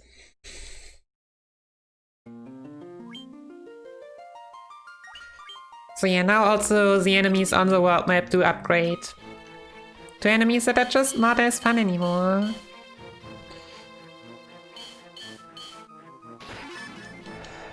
Yeah, you switch. Oh no, I want to get rid of that ambush, right? Okay. Cause those AoE spells now hurt a lot from the sea monsters.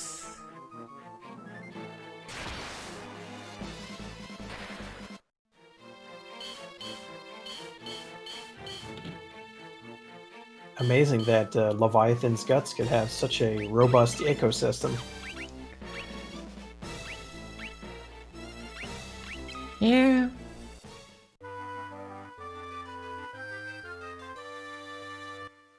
And like the people here have already made themselves a home here.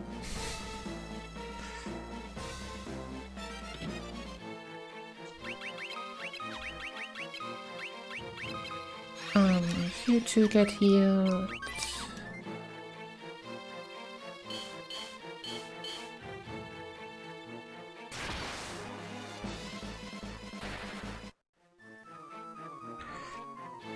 And the next small boss, because everything needs to be protected, is gonna be round 1.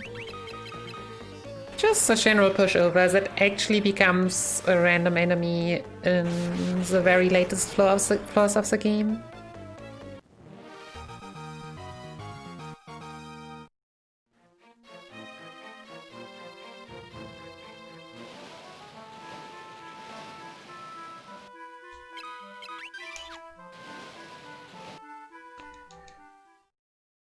So yeah, and with the crystal staff we can now enter Nucidia Tower.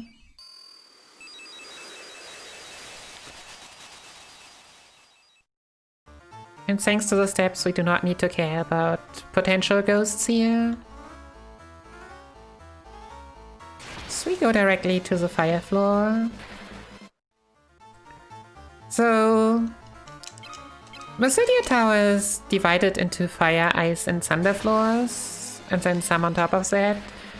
For the speedrun, the most important part is that there are 2 floors in which the encounter rate has been massively increased. Like I've been mentioning earlier, like caves, like here we have 10 and 256.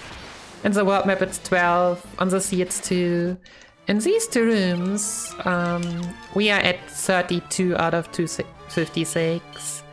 So if you are not on step route, you might end up in like, what was it? 2, 2, 1, 4 steps for an encounter each. Fortunately, there are 2 holes in there, which we can with step route run through and not get encounters. Without forcing too much beforehand.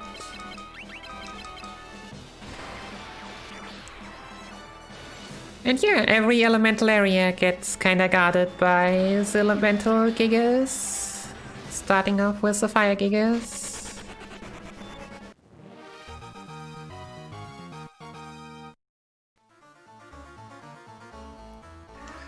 Using only 2, is that pretty good luck? Not too bad, but also not that rare.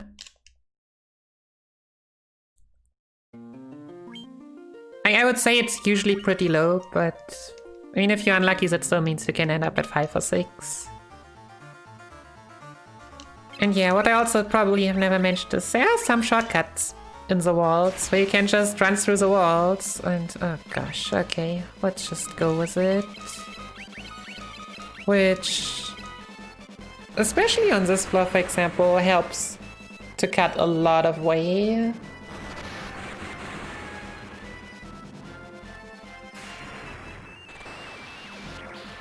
Because else we would have to go all the way around.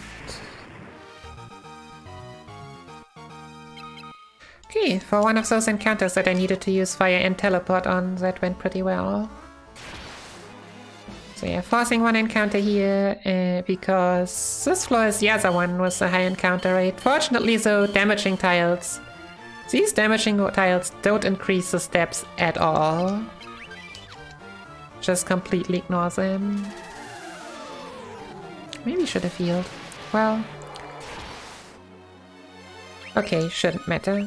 So yeah, Ice Gigas actually has an AoE spell. But I'd be surprised if we don't send him away first turn now.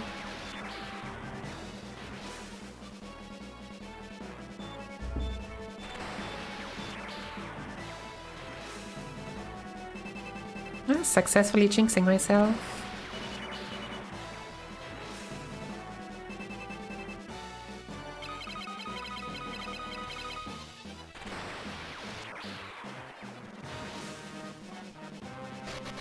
There we go.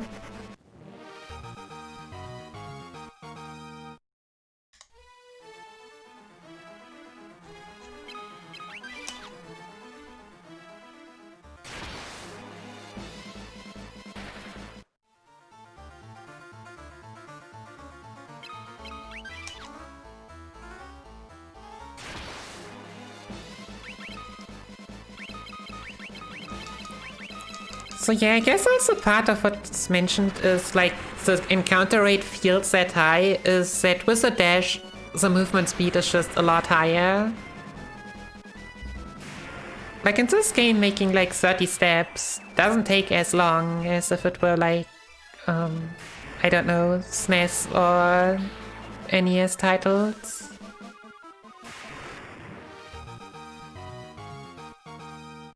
Well, it does make a lot of sense.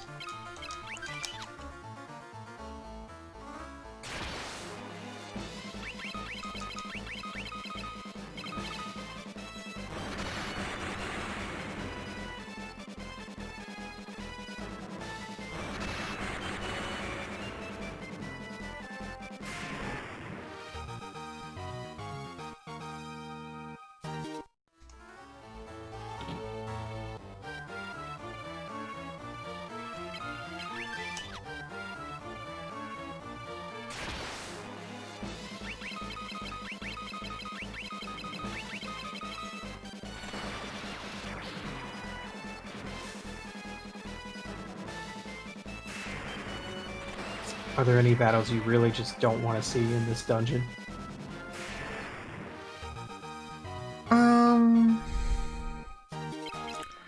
I think red souls are still a thing in this floor. Now that I think about it, like the general, like, is it? Yeah, black flan red moose and red soul can appear together. So that would be a reset. Besides that, obviously, it would be nice if I had some encounters to run away from, but at least none of them took multiple turns.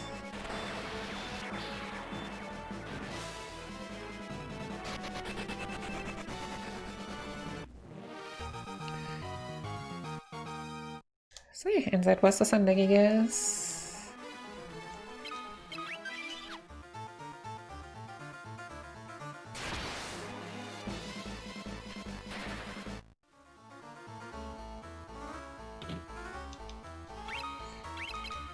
Let's see those two again, just because I'll have to do it later on anyways. So yeah, and this upper floor here usually has better encounters. So no need to save every encounter anymore.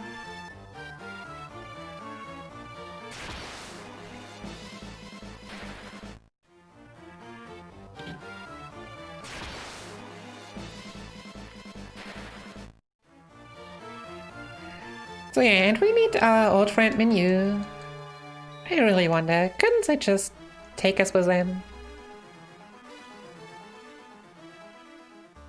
Why did we need to do all those things just to get here and just to meet others just being here? But yeah, that coming door is blocked by a mighty barrier, so Menu has to use all his life essence in order to break it. And we'll follow the other dead people around.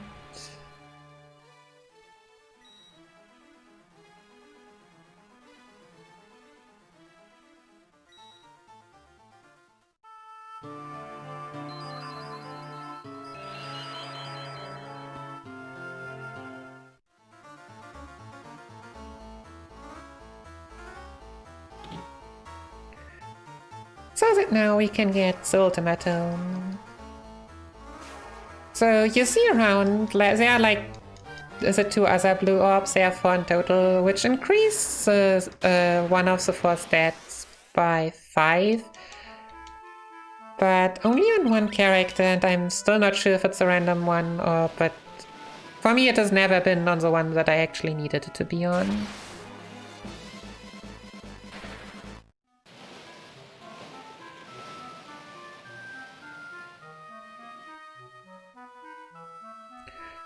So yeah, the Ultima spell itself, sadly, Ultima becomes stronger if you have high-leveled spells on a character.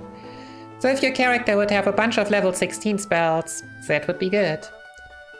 If your character basically has no spells, yeah, then it's completely useless.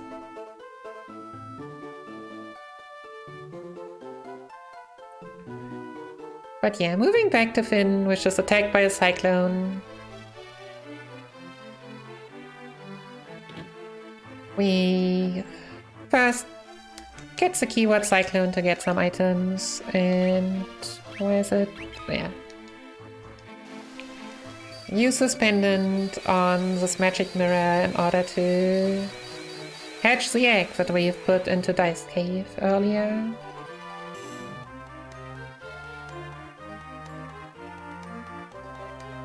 And bring the Wyvern and the Dragoon together.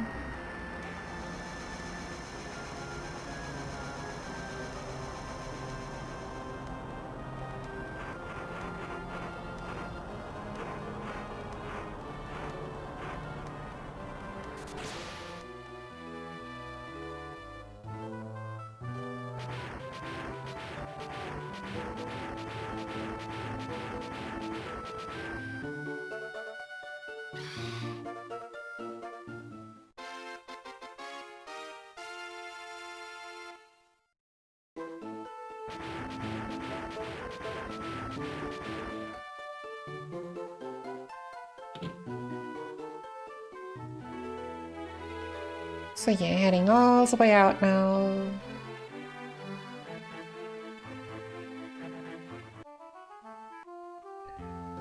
And visiting our old friend Paul. Because for some reason he's relevant again. And he tells us, hey, I have some stuff in my hideout which you can use if you're crazy enough to go to the cyclone.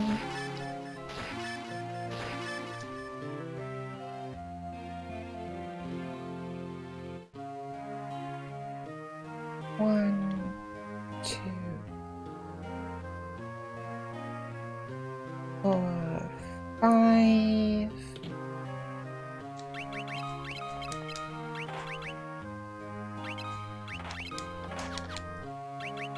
Of which one of those items is the blood sword, and the blood sword is very special in the case that the blood sword's damage is dependent on the max HP of the enemy it fights. So basically it's calculated that every hit with a blood sword deals 1/16 of the enemy's max HP. Which, considering how weak we are, just in general, is obviously really broken, because it just negates defenses completely. And yeah, that blood sword is important for 2 of the boss enemies that we just can't teleport away in the rest of the run. Here we see the bighorns again. They were also in some earlier areas where we didn't encounter them. Here they are not even unrunnable anymore though.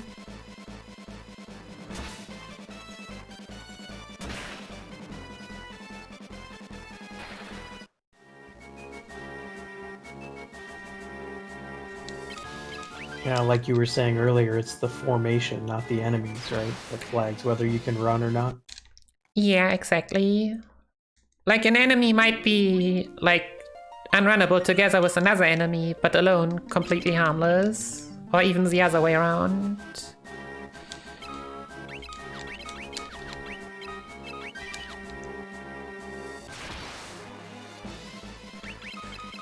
Okay, so this encounter's pretty annoying, but I really don't want to see the wood golem again.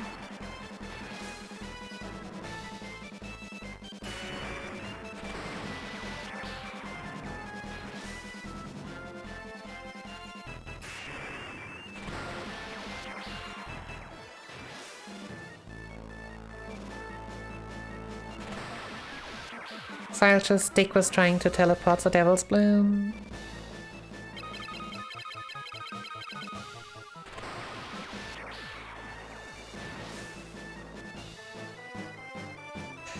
Which sadly... It's gotta be super frustrating when the whole round doesn't get it. Yeah, the sad part is just not even that uncommon. Okay, let's just not anymore.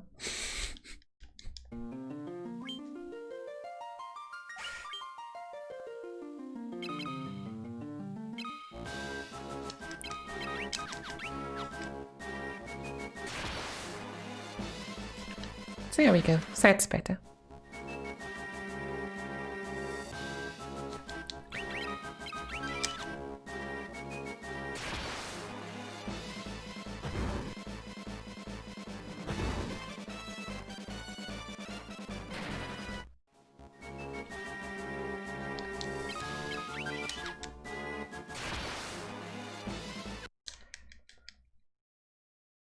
Yeah, dragoons are... I mean, Raycat isn't bad. By any means. If I were to actually do Soul of Rebirth, he would be like the very important character, because he is the one that joins at the latest point. But for now his uses are just pretty limited.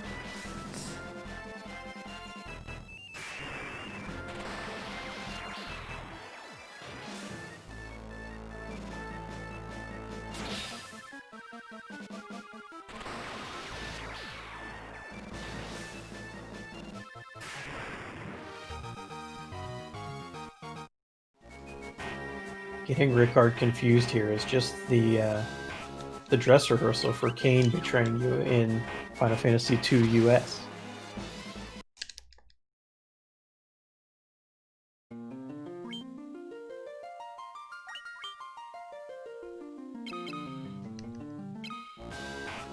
Okay, let's try the other way, because what's very nice, at least here, is that actually it doesn't matter which way around you go on this floor, it's both the same amount of steps. Since I didn't like the first encounter, I'll just take the other way around.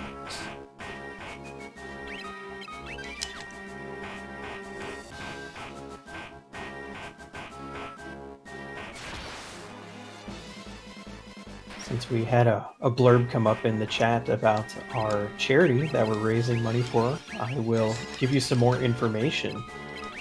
Take This has traveled to various conventions such as PAX events to set up their AFK rooms, which are professionally staffed, safe, and accepting spaces available for anyone who needs a place to regain their calm.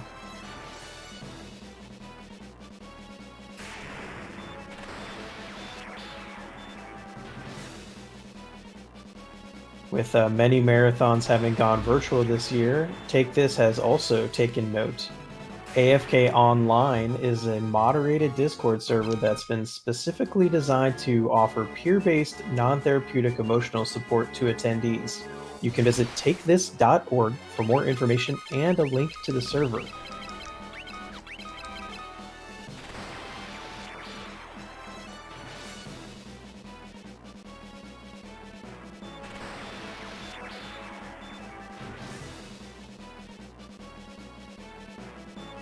So yeah, here we have the gauntlet, 2 fights of royal guards, up to 4. And then the Emperor fight, which hopefully for once... On the GBA version it's usually not that bad, in PSP I get ambushed every time. So we use Sage's Wisdom on Guide, Teleport, Fire, and Attack. So the Sage's Wisdom maximizes the intelligence on that boy. So you'll see, you've seen how much damage fire deals before with normal intelligence. And now look how much damage it deals with max intelligence.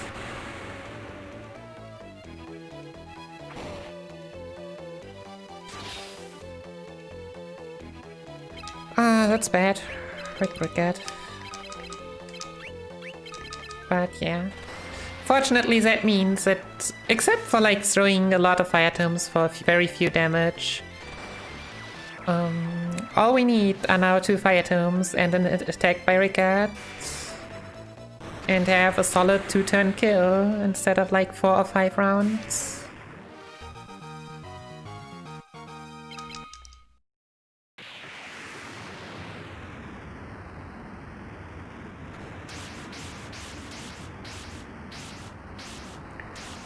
And we bet the Emperor. The world is safe. Time to go dancing.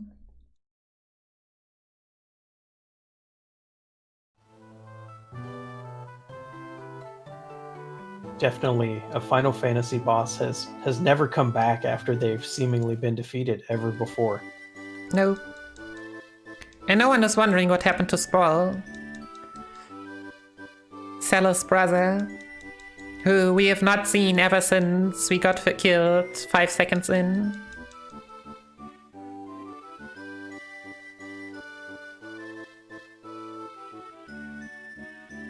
Well, I guess defeated is the proper word, but yeah.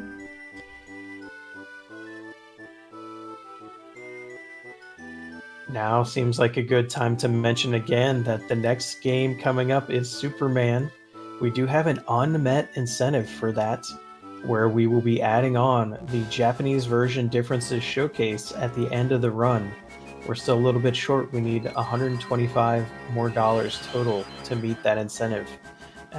We have some time. We have the rest of this run and the Superman run itself to get it, but get those donations in if you want to see that after this.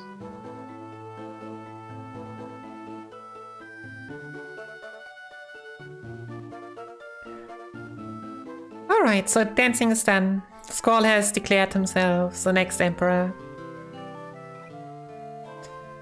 So we gotta stop him.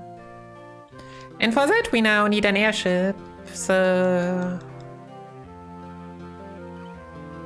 We'll just take a room alone with it, and somehow he dies. Officially he dies due to actually having been injured too heavily. I'm not sure if we might be responsible for that. Who knows? But yeah, fact is, now we have the right to use this airship.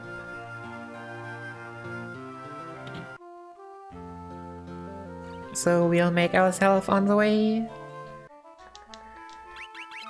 The way that got set up sounds like an insurance scam.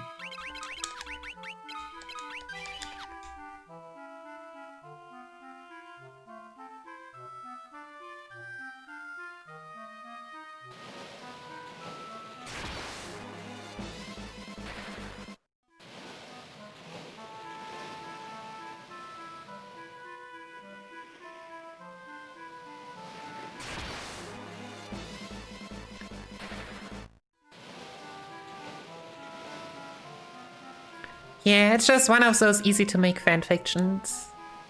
To me, where it's like... We need an airship, and fortunately we just immediately get into... Oh gosh, 2 bonus steps. Do they matter? No. Into a room was the only ones that could give us one, and that fortunately gives us the right to just use this airship.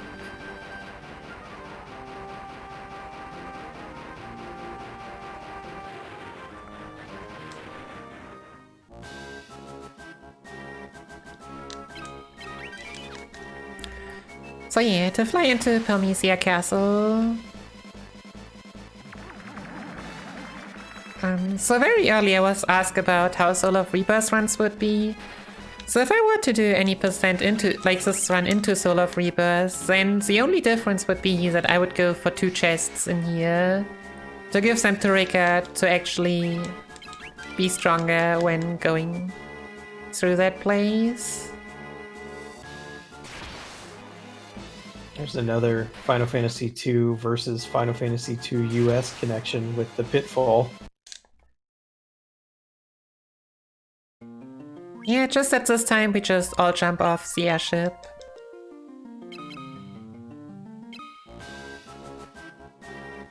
Yeah, and in general... What a great wordplay. The really only bad enemy is the general. In whichever case they appear. Because they have pretty high magic defense, and whenever they attack, someone will die.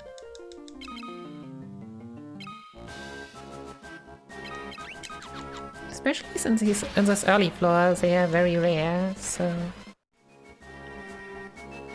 No reason to play with them.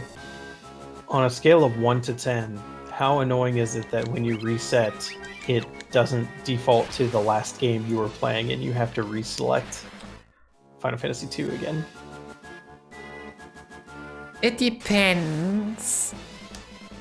You get used to it pretty quickly. But when you are rusty, you might just accidentally hit FF1. It happens every once in a while.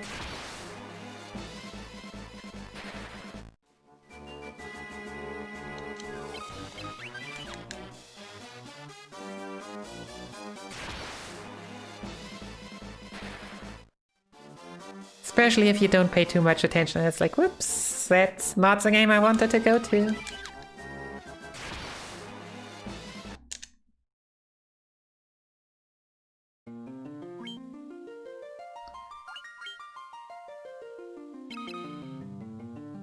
But yeah, so it's like the Cyclone, especially with the final with the Emperor fight, this place and the final dungeon are places that can make a lot of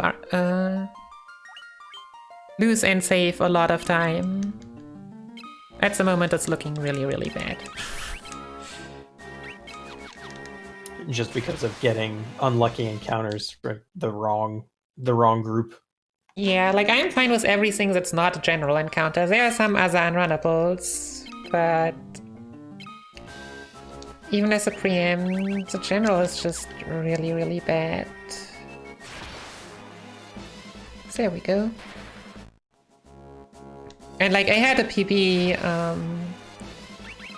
which actually had all runnables in this dungeon, which was insane to run against because you knew we would lose so much time.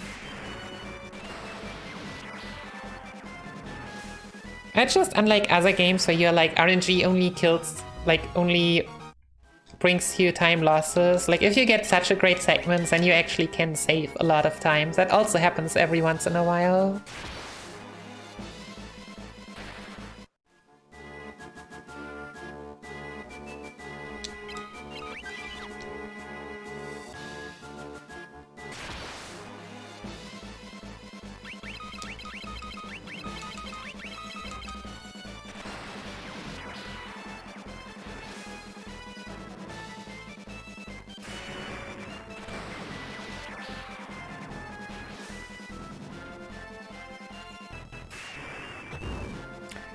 That's what I meant earlier with flying rays can outspeed your characters.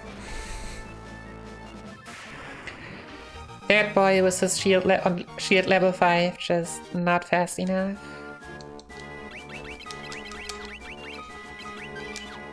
And name taking a hit for the team.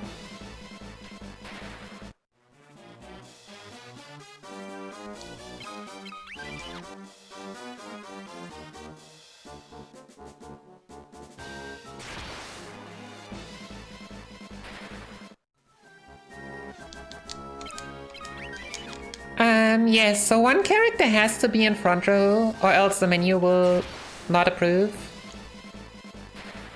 And we'll just set up one dead character in the front row so the rest can hide there. Also to note, like this small floor is floor 6, and floor 6 has a lot of easy enemies because that's the floor that we originally dropped off to.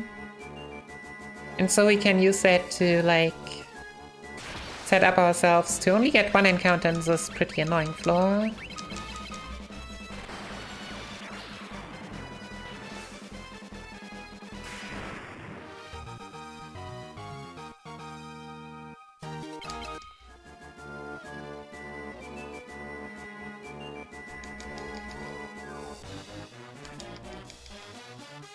Well, thank goodness they dropped those eye drops. This is going to be super helpful. Yeah, for throwing all those books at our enemies. No, for some reason we don't even need to have the best eye quality in order to be avid readers in this game.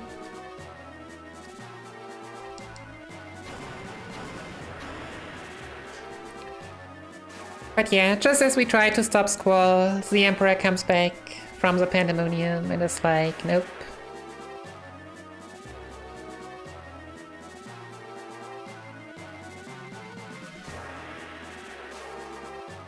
You shall all die. So Rickett is like, I'm gonna join our dead friends. And sends the good wyvern to save us. Wasn't he like the only one left on the planet who could speak wyvern or something?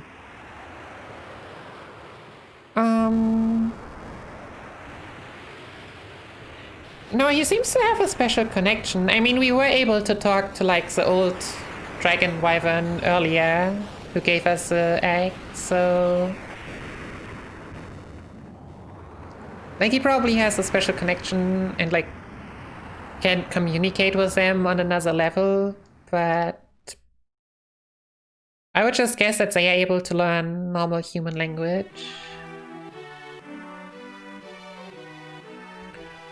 Yeah, and ironically, if we were running like the PSX version, for example, now that Rickett is dead, we could go to Diced Castle, talk to his wife, and get the Excalibur.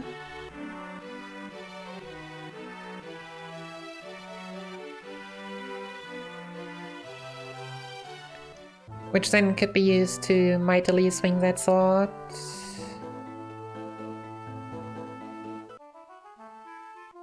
Okay, so we need, since we had an encounter coming up pretty soon again, we need to take 3 steps here.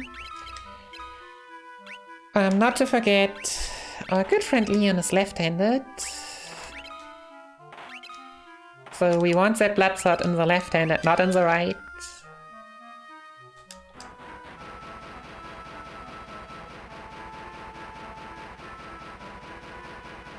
It's also very nice of the game to give you a character with 1000 HP. Yeah, it helps. It certainly helps.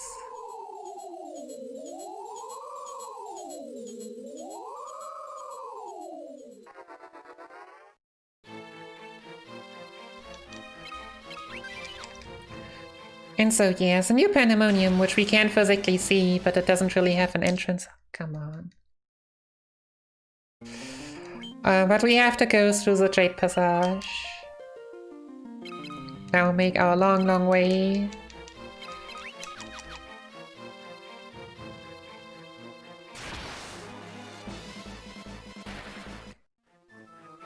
Towards the final boss. So yeah, this place only has 2 enemies that we cannot run from, which are the white dragon here and the green dragon later on. But a lot of enemies, if they ambush us, will just flat out kill us. Because their AoE spells are just that strong. Are you serious? So white dragons also have a lot of magic defense, but let's see. Nice.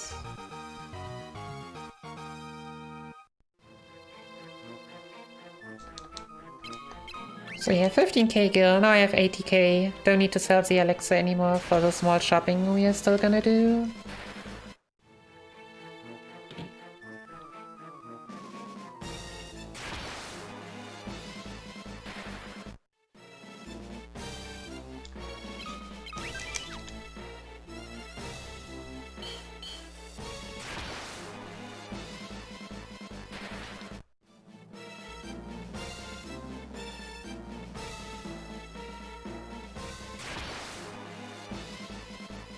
So yeah, for example, these abyss worms are most notable. If they get an attack off, an AoE attack off, that's Cyclone, and Cyclone deals like 180 AoE. Like, since we haven't gotten an ambush yet, it means Leon has full HP, but Leon is gonna die sooner or later. Just like every guest character. And even then, like, Leon is could only tank, if anything. Leon's only shield level 4, I believe. Or 3. At least he's slow. And bad at running away.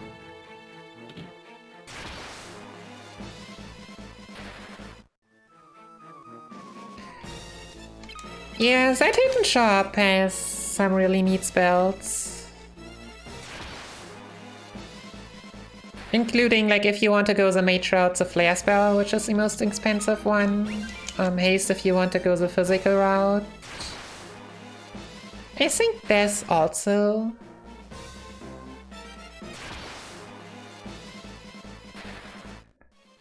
Forgot about the last one. But yeah, that's the latest shop in the game.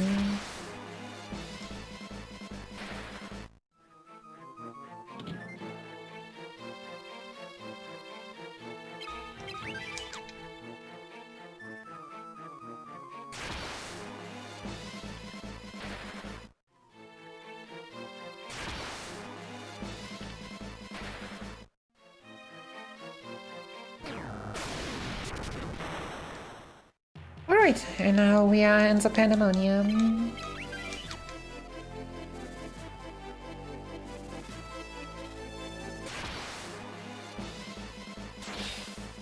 And we say goodbye to Squall.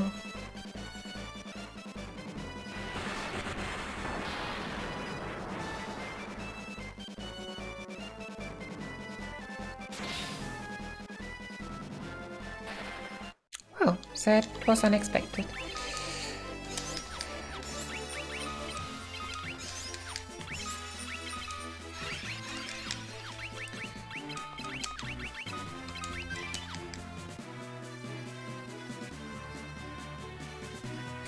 So yeah, Squall being outsped is pretty rare. But yeah, we still made it. That's all that really matters.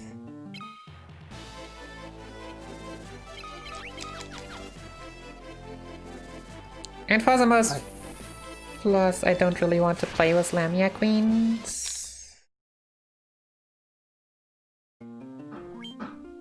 They were a boss earlier in the game, right?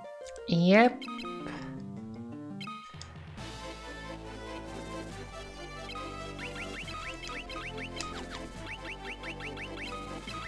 I noticed our next runner, Drumboardist, in the chat. Still an incentive unmet for that game, which is Superman. So you're running out of time. Get your donations in for that extra showcase at the end.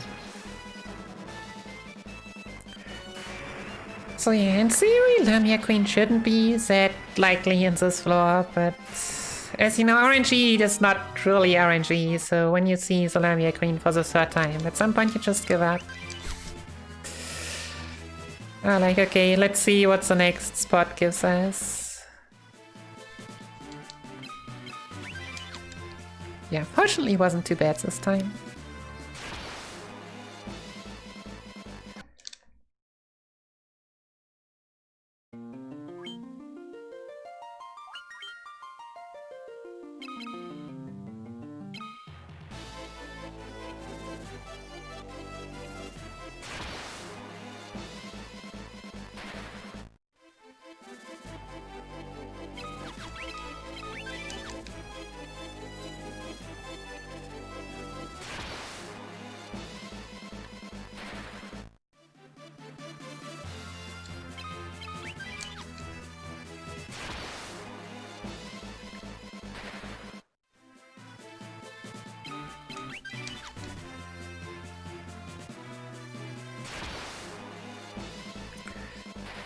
So yeah, this Mithril Golem is one of the two encounters here, which you do not know when you see it if it's runnable or not, because there are two encounters with one Mithril Golem. One is a 1 to 2 Mithril Golem encounter, and one is Mithril Golem plus 0 to 2 Death Rider encounter. And the one with Death Riders is not runnable. While the one that only consists out of Mithril Golems is. And the same with Beast Demons and Beast Demons together with Devil's Blooms.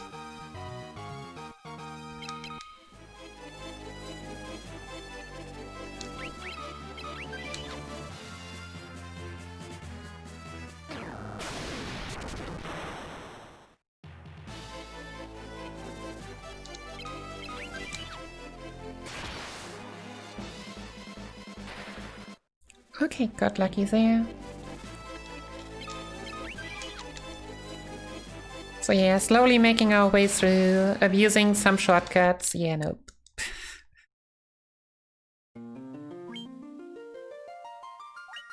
It is possible to teleport them away, but they have, all of them have a really high magic defense, so the chances are not too great.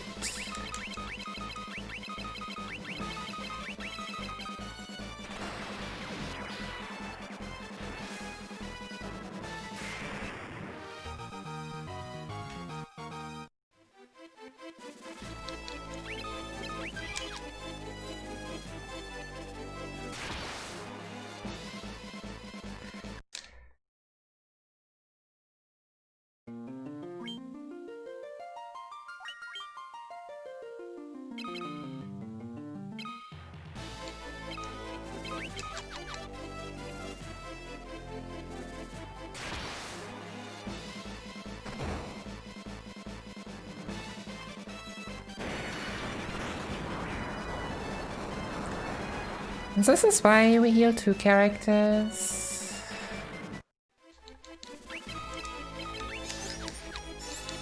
Makes sense. Animals casting flaming rocks at you. Well, aren't they already called Fenris, even? They are strong animals in a fantasy world. They better do something magical. No, just devil wolves.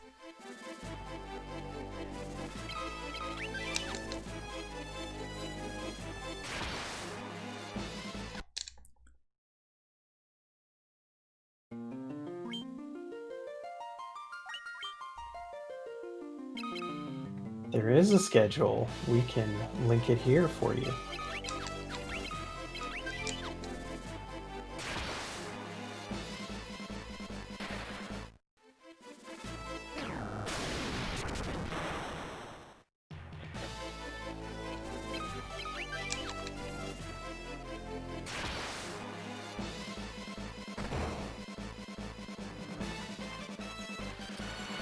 Yeah, this is Speedrun Ragnarok. It's going on all week this week, and the prizes change every day as well, so spread out your donations and get them in across the whole week.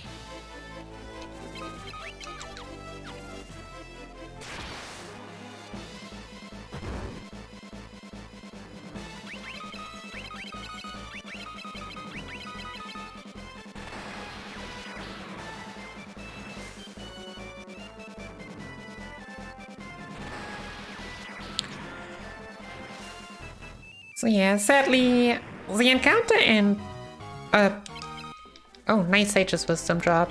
The encounter pattern RNG and the RNG for ambush and preempt sadly do not coincide. So I was able to change the encounter, I was not able to change the ambush part of it.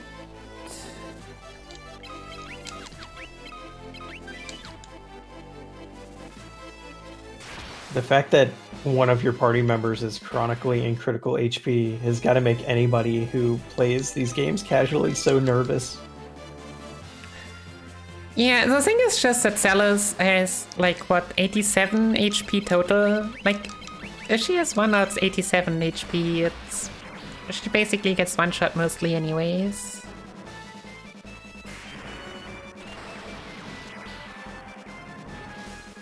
And before also she cast a teleport a lot, and teleport also reduces her HP into critical again, so there was really not that much reason to ever heal her up.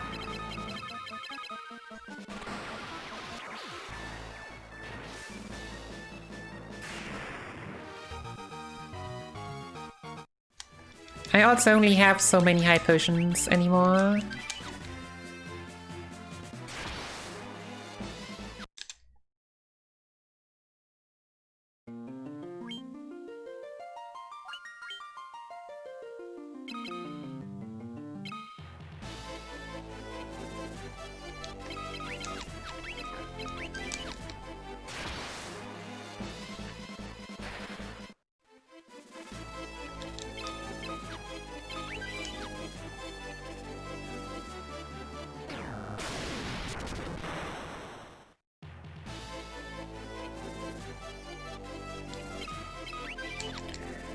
Alright, three small floors left to go, and then we can meet up with the final boss. Will you be ambushed by the final boss is the question. We will see. We might. We might.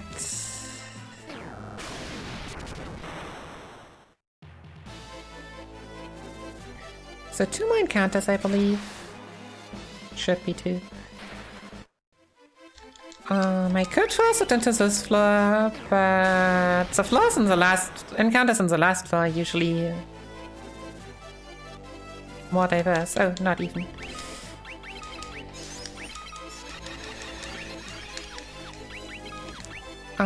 Formation, everyone to front row.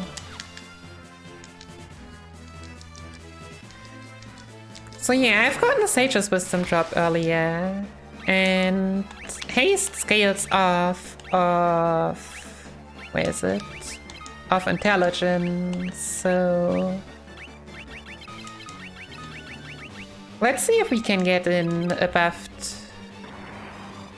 haste to ensure the 2-turn fight. What was the reason for moving your party to the front row? So as you've seen, we have had the characters in the back row in order to ensure that they don't get hit. But in this fight, Squall is the one that actually deals the damage, so we want to allow the other characters to take a hit instead, because physicals just kill. So as you can see, we got 12 hits. that's like maximize haste in with the first attack. Starfall, pretty crucial AoE, but Leon will survive it. And that's time.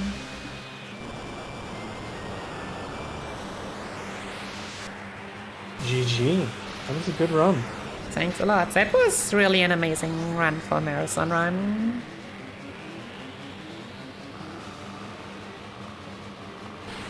That's like small RNG hiccups here and there, but like nothing really major.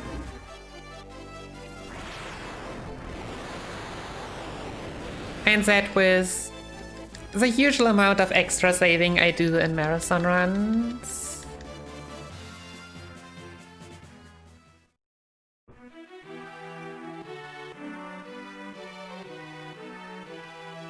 Yeah, definitely super interesting run to see with how different you have to run it than the other Final Fantasy games.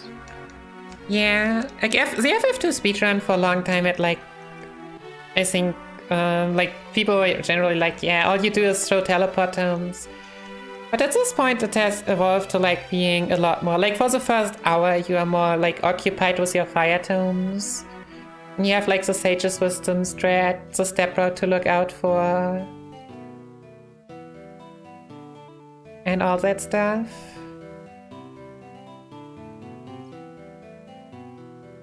To just mix up the flavor by a lot. And yeah, as much as people are like about how much RNG this game had, like this was pretty solid RNG, and we are just like mere 7 minutes behind world record.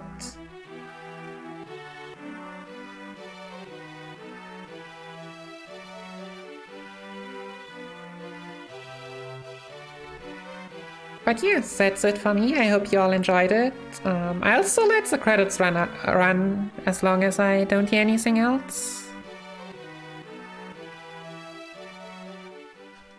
And thanks for having me, and enjoy the rest of the marathon.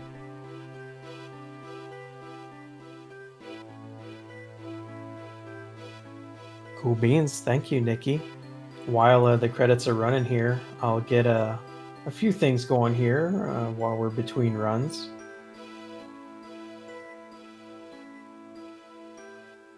First of all, I'm LM Motas. I'm here for one more run.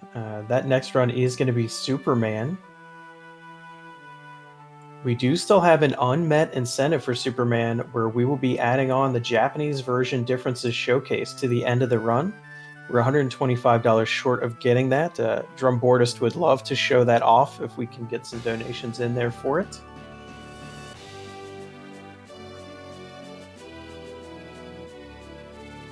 Of course, you are watching Speedrun Ragnarok, hosted by the RPG Valkyries, who are an inclusive group of female and femme-leaning speedrunners who all love and run RPGs. If you'd like to join their Discord, please use !Discord for the link in chat. This Discord is open to all people and all genders.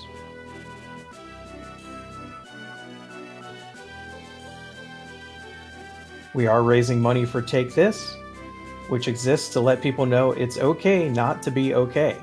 No one is alone in their struggles with mental health, and there's always hope for improvement.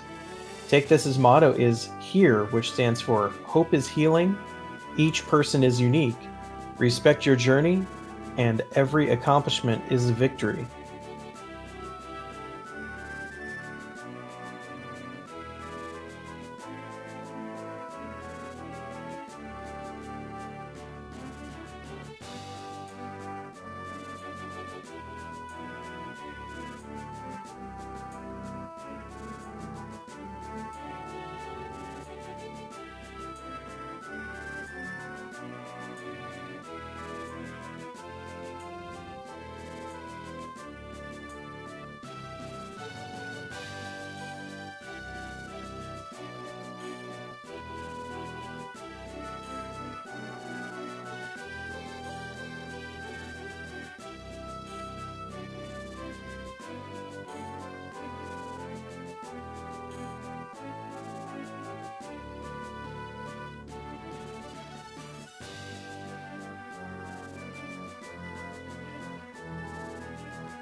There are also other ways to support Take This. First off, we have merch for the RPG Valkyries, which will be able to send a donation their way as well.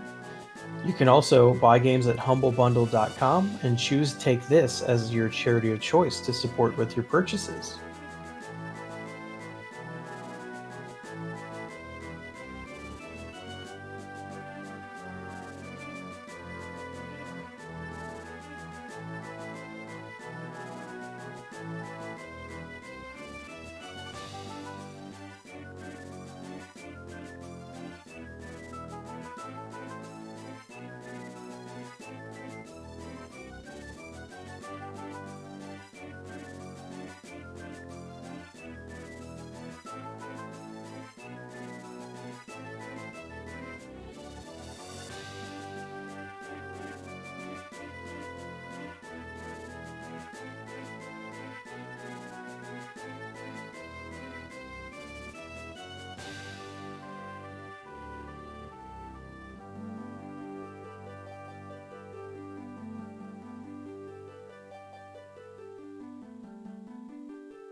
I'll take the opportunity here to plug some prizes. We do have a special prize collection.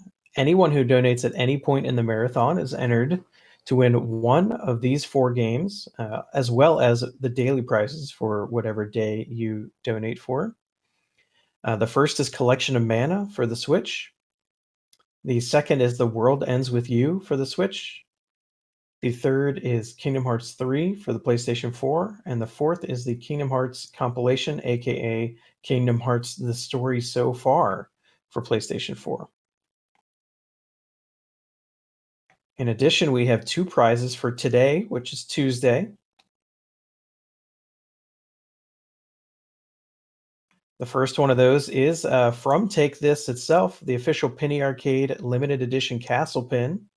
Designed by Nick Trujillo, you can pin your own Fortress of Hope on anywhere with this castle pin and be reminded that you're never alone.